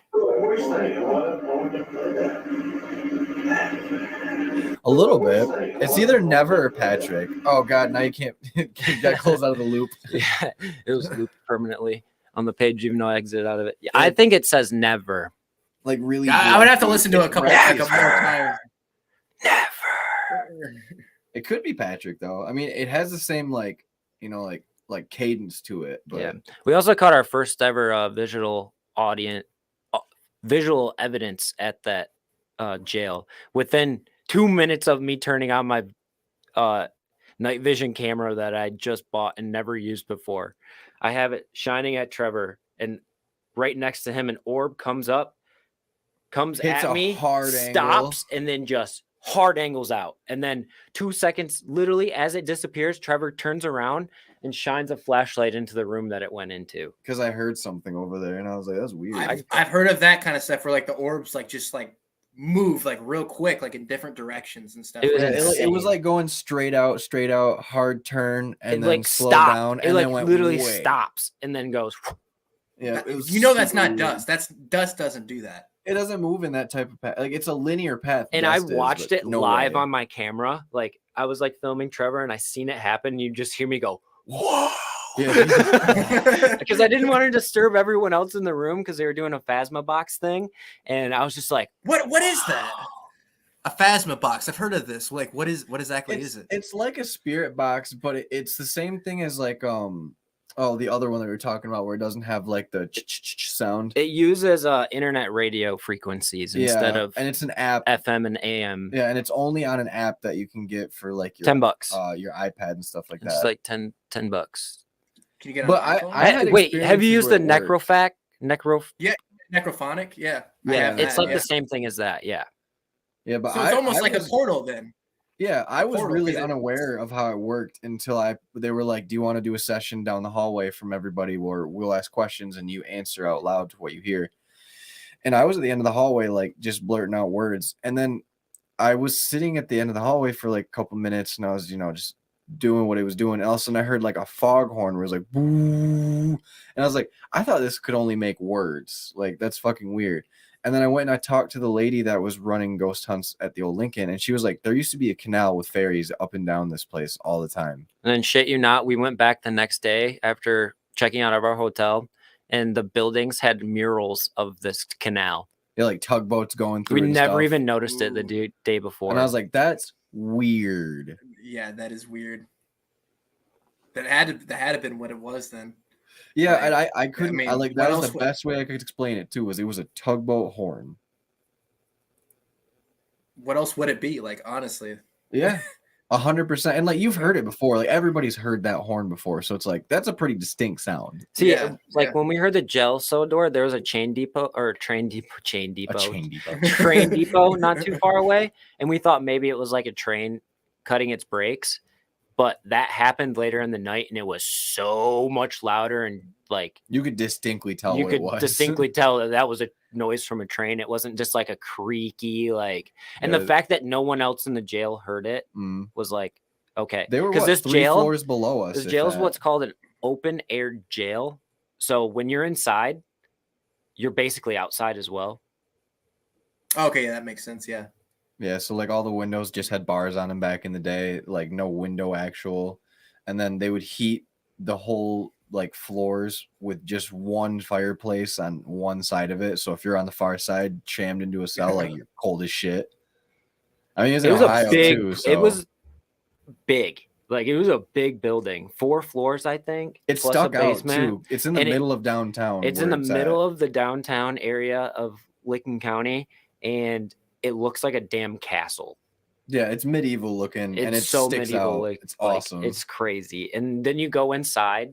When you walk in, it's the living quarters from the guy who runs the prison. Yeah, like the staff that was higher up in there. And it's these huge doors and like beautiful wood, and like it's a beautiful funky. It looks like you walked into a beautiful old house. It's crazy. Yeah, I'll have to look into it. I'll have to check that place out. Yeah, like a lady lit on fire in her cell and bro, burned if to you death in wanted, there. I think I still have all of the people who run the historical society thing there. Like, if we wanted to, we could rent that place out. They promised us in the future we could rent that place out if we wanted, and they wouldn't even charge us all that much. It's like $50 a person or something like that. Yeah, for like a group of like 8 or 10 of us, which wouldn't be that hard to do. I have a bunch of people from our group that would probably like to come, but at least like 4 or 5 of us could come from our group. Oh yeah, and like that was the one skeptical like thing when we went. I was like, how into this is everybody gonna be, like, that paid the money to come for when we went to the old Lincoln? And I was like, walked in and everybody was like, yeah, I'm all into the paranormal, like this is great. Yeah, like we actually were the only 2 guys in the group. It was us and very 11 wild, females. actually. What? 11 females? What? Yeah. Yeah, it was me, Riley, and then the rest were all like just groups of girls that were like, well, it's my daughter's birthday, so I'm here with her. And then like a couple other girls are just like, yeah, we just I love guess this. the day before, only one guy showed up, so he got the whole place to himself. Oh, that lucky bastard. He caught a figure, didn't he? Yeah, he actually got a figure on video. Yeah, I wanted to go around that. They showed it to us, but we didn't like get a copy of it. But I was gonna say I got to see this now. Yeah, granted, we did get to go off on our own, and like we were on floors by ourselves for like a good hour. I mean, you'd run into somebody every now and again when you're like crossing paths and stuff, but nobody was being like malicious, like trying to like destroy your evidence or be loud, or like if they saw you recording, like, oh, sorry, and then walked away, and we're like, or do you care if we sit with you, like, and then sit quietly with us? And it's like, okay, this is pretty great. Like, it's not as bad as I thought it was gonna be. Yeah. Elise was pretty much the same once everyone split up too. Yeah, until we get to free time in the basement, everybody want to fucking talk. Yeah, so me and Trevor were sitting in the cafeteria, and we were having, I think, EMF spikes. Yeah, and then we had a loud knock behind us. Yeah, it was crazy. It was so loud, dude. Something fell off a table or something. Or it sounded like somebody banged their hand on a table, and like even the people in the hallway that were like jibber jabbing her, and they're like, "Did you guys do that?" We're like, "No, shut the fuck up. What's going on?" Out like the bang. How loud was the bang? Like it was like wow. There was like a force to it. Like if you took your knuckles and you like knocked hard on like a piano top that was wood, but you brought your whole force down on it, because it was loud enough to where like everybody stopped what they were doing, and we were probably like 10 feet away from We had asked it to do it. We're like, can you make a noise? And then boom. Yeah, it was almost like somebody kicked a door even. It was like, what crazy. The fuck? One of the craziest things I've ever had happen, like on command noises. It was great though. It was great. That was one of the most exhilarating, like, loud noises that I've ever had in a response like that. Because I mean, like, you'll hear like the footsteps and stuff, or like, you know, like weird shuffling sounds, but then like when you're like, make me a noise, and you get that like distinct, like, hey, like I'm here, like, oh shit, like that's great. That's how you know it's like, how can you debunk that? Like, yeah, we even tried to figure out what it was, and we couldn't figure it out. I probably spent 15 minutes searching that little area of where the noise came from and couldn't find nothing of like anything that fell or had moved, because it was pretty dusty. If something would have fell, you would have seen that something was in that spot and it's now in a different spot. Yeah. Nope. That's how you know that shit's like legit, like full on legit. Just like the K2 meter that fell off, like the timing of that right after what I said, it's like, come on. It's not coincidence at that point. It's just, that's really happening. And then the validation through the spirit box. Exactly. The validation. Yeah, So that's it's I mean like, that's the stuff I always look for is trying to get the validation. But I really think we should wrap this up since it's almost Yeah, been let's do 3 hours, no, you're good. which is That's awesome. fine. Which means it's going to be even better when we actually get together and do like an actual investigation and use both of our, styles of investigating and probably come out with some crazy, awesome evidence. I Is just my want to guess. twirl that mustache. Oh, yeah. Oh, yeah. Trevor wants to touch your mustache. Yeah, I know. Everyone. I wouldn't be me without this. I wouldn't be Tommy Tombstone without this. Like, I would just be like some schmuck from some little town in Michigan. Another YouTube. Same here. We'd be nothing without our listeners. And again, you can find us on like Spotify, podcasts, iHeartRadio, Apple, YouTube, all of those. You can find Tommy on Instagram at Tommy Tombstone, right? Tommy underscore Tombstone, yeah. Yep. And then all of his links are down in the description as well. So make sure you go click on those and follow him on all of them. He has some really awesome video editing skills. His videos puts ours to shame. Yeah. Does a great job. And we look forward to grouping up with him here in the future and doing some cemeteries and not only sharing stories with each other, but experiencing them together as well. So thank you again, Tommy, for joining us. We'll make sure we do this again in the future. And we'll make it to 3 hours next time. Yeah, maybe we'll make it 3 hours next time. Maybe next time we'll jump on your channel and have you interview us. So 100%. Actually, we did it the one time. So yeah, we got to do it again. It's been a while. Do it again for a third time. Yeah.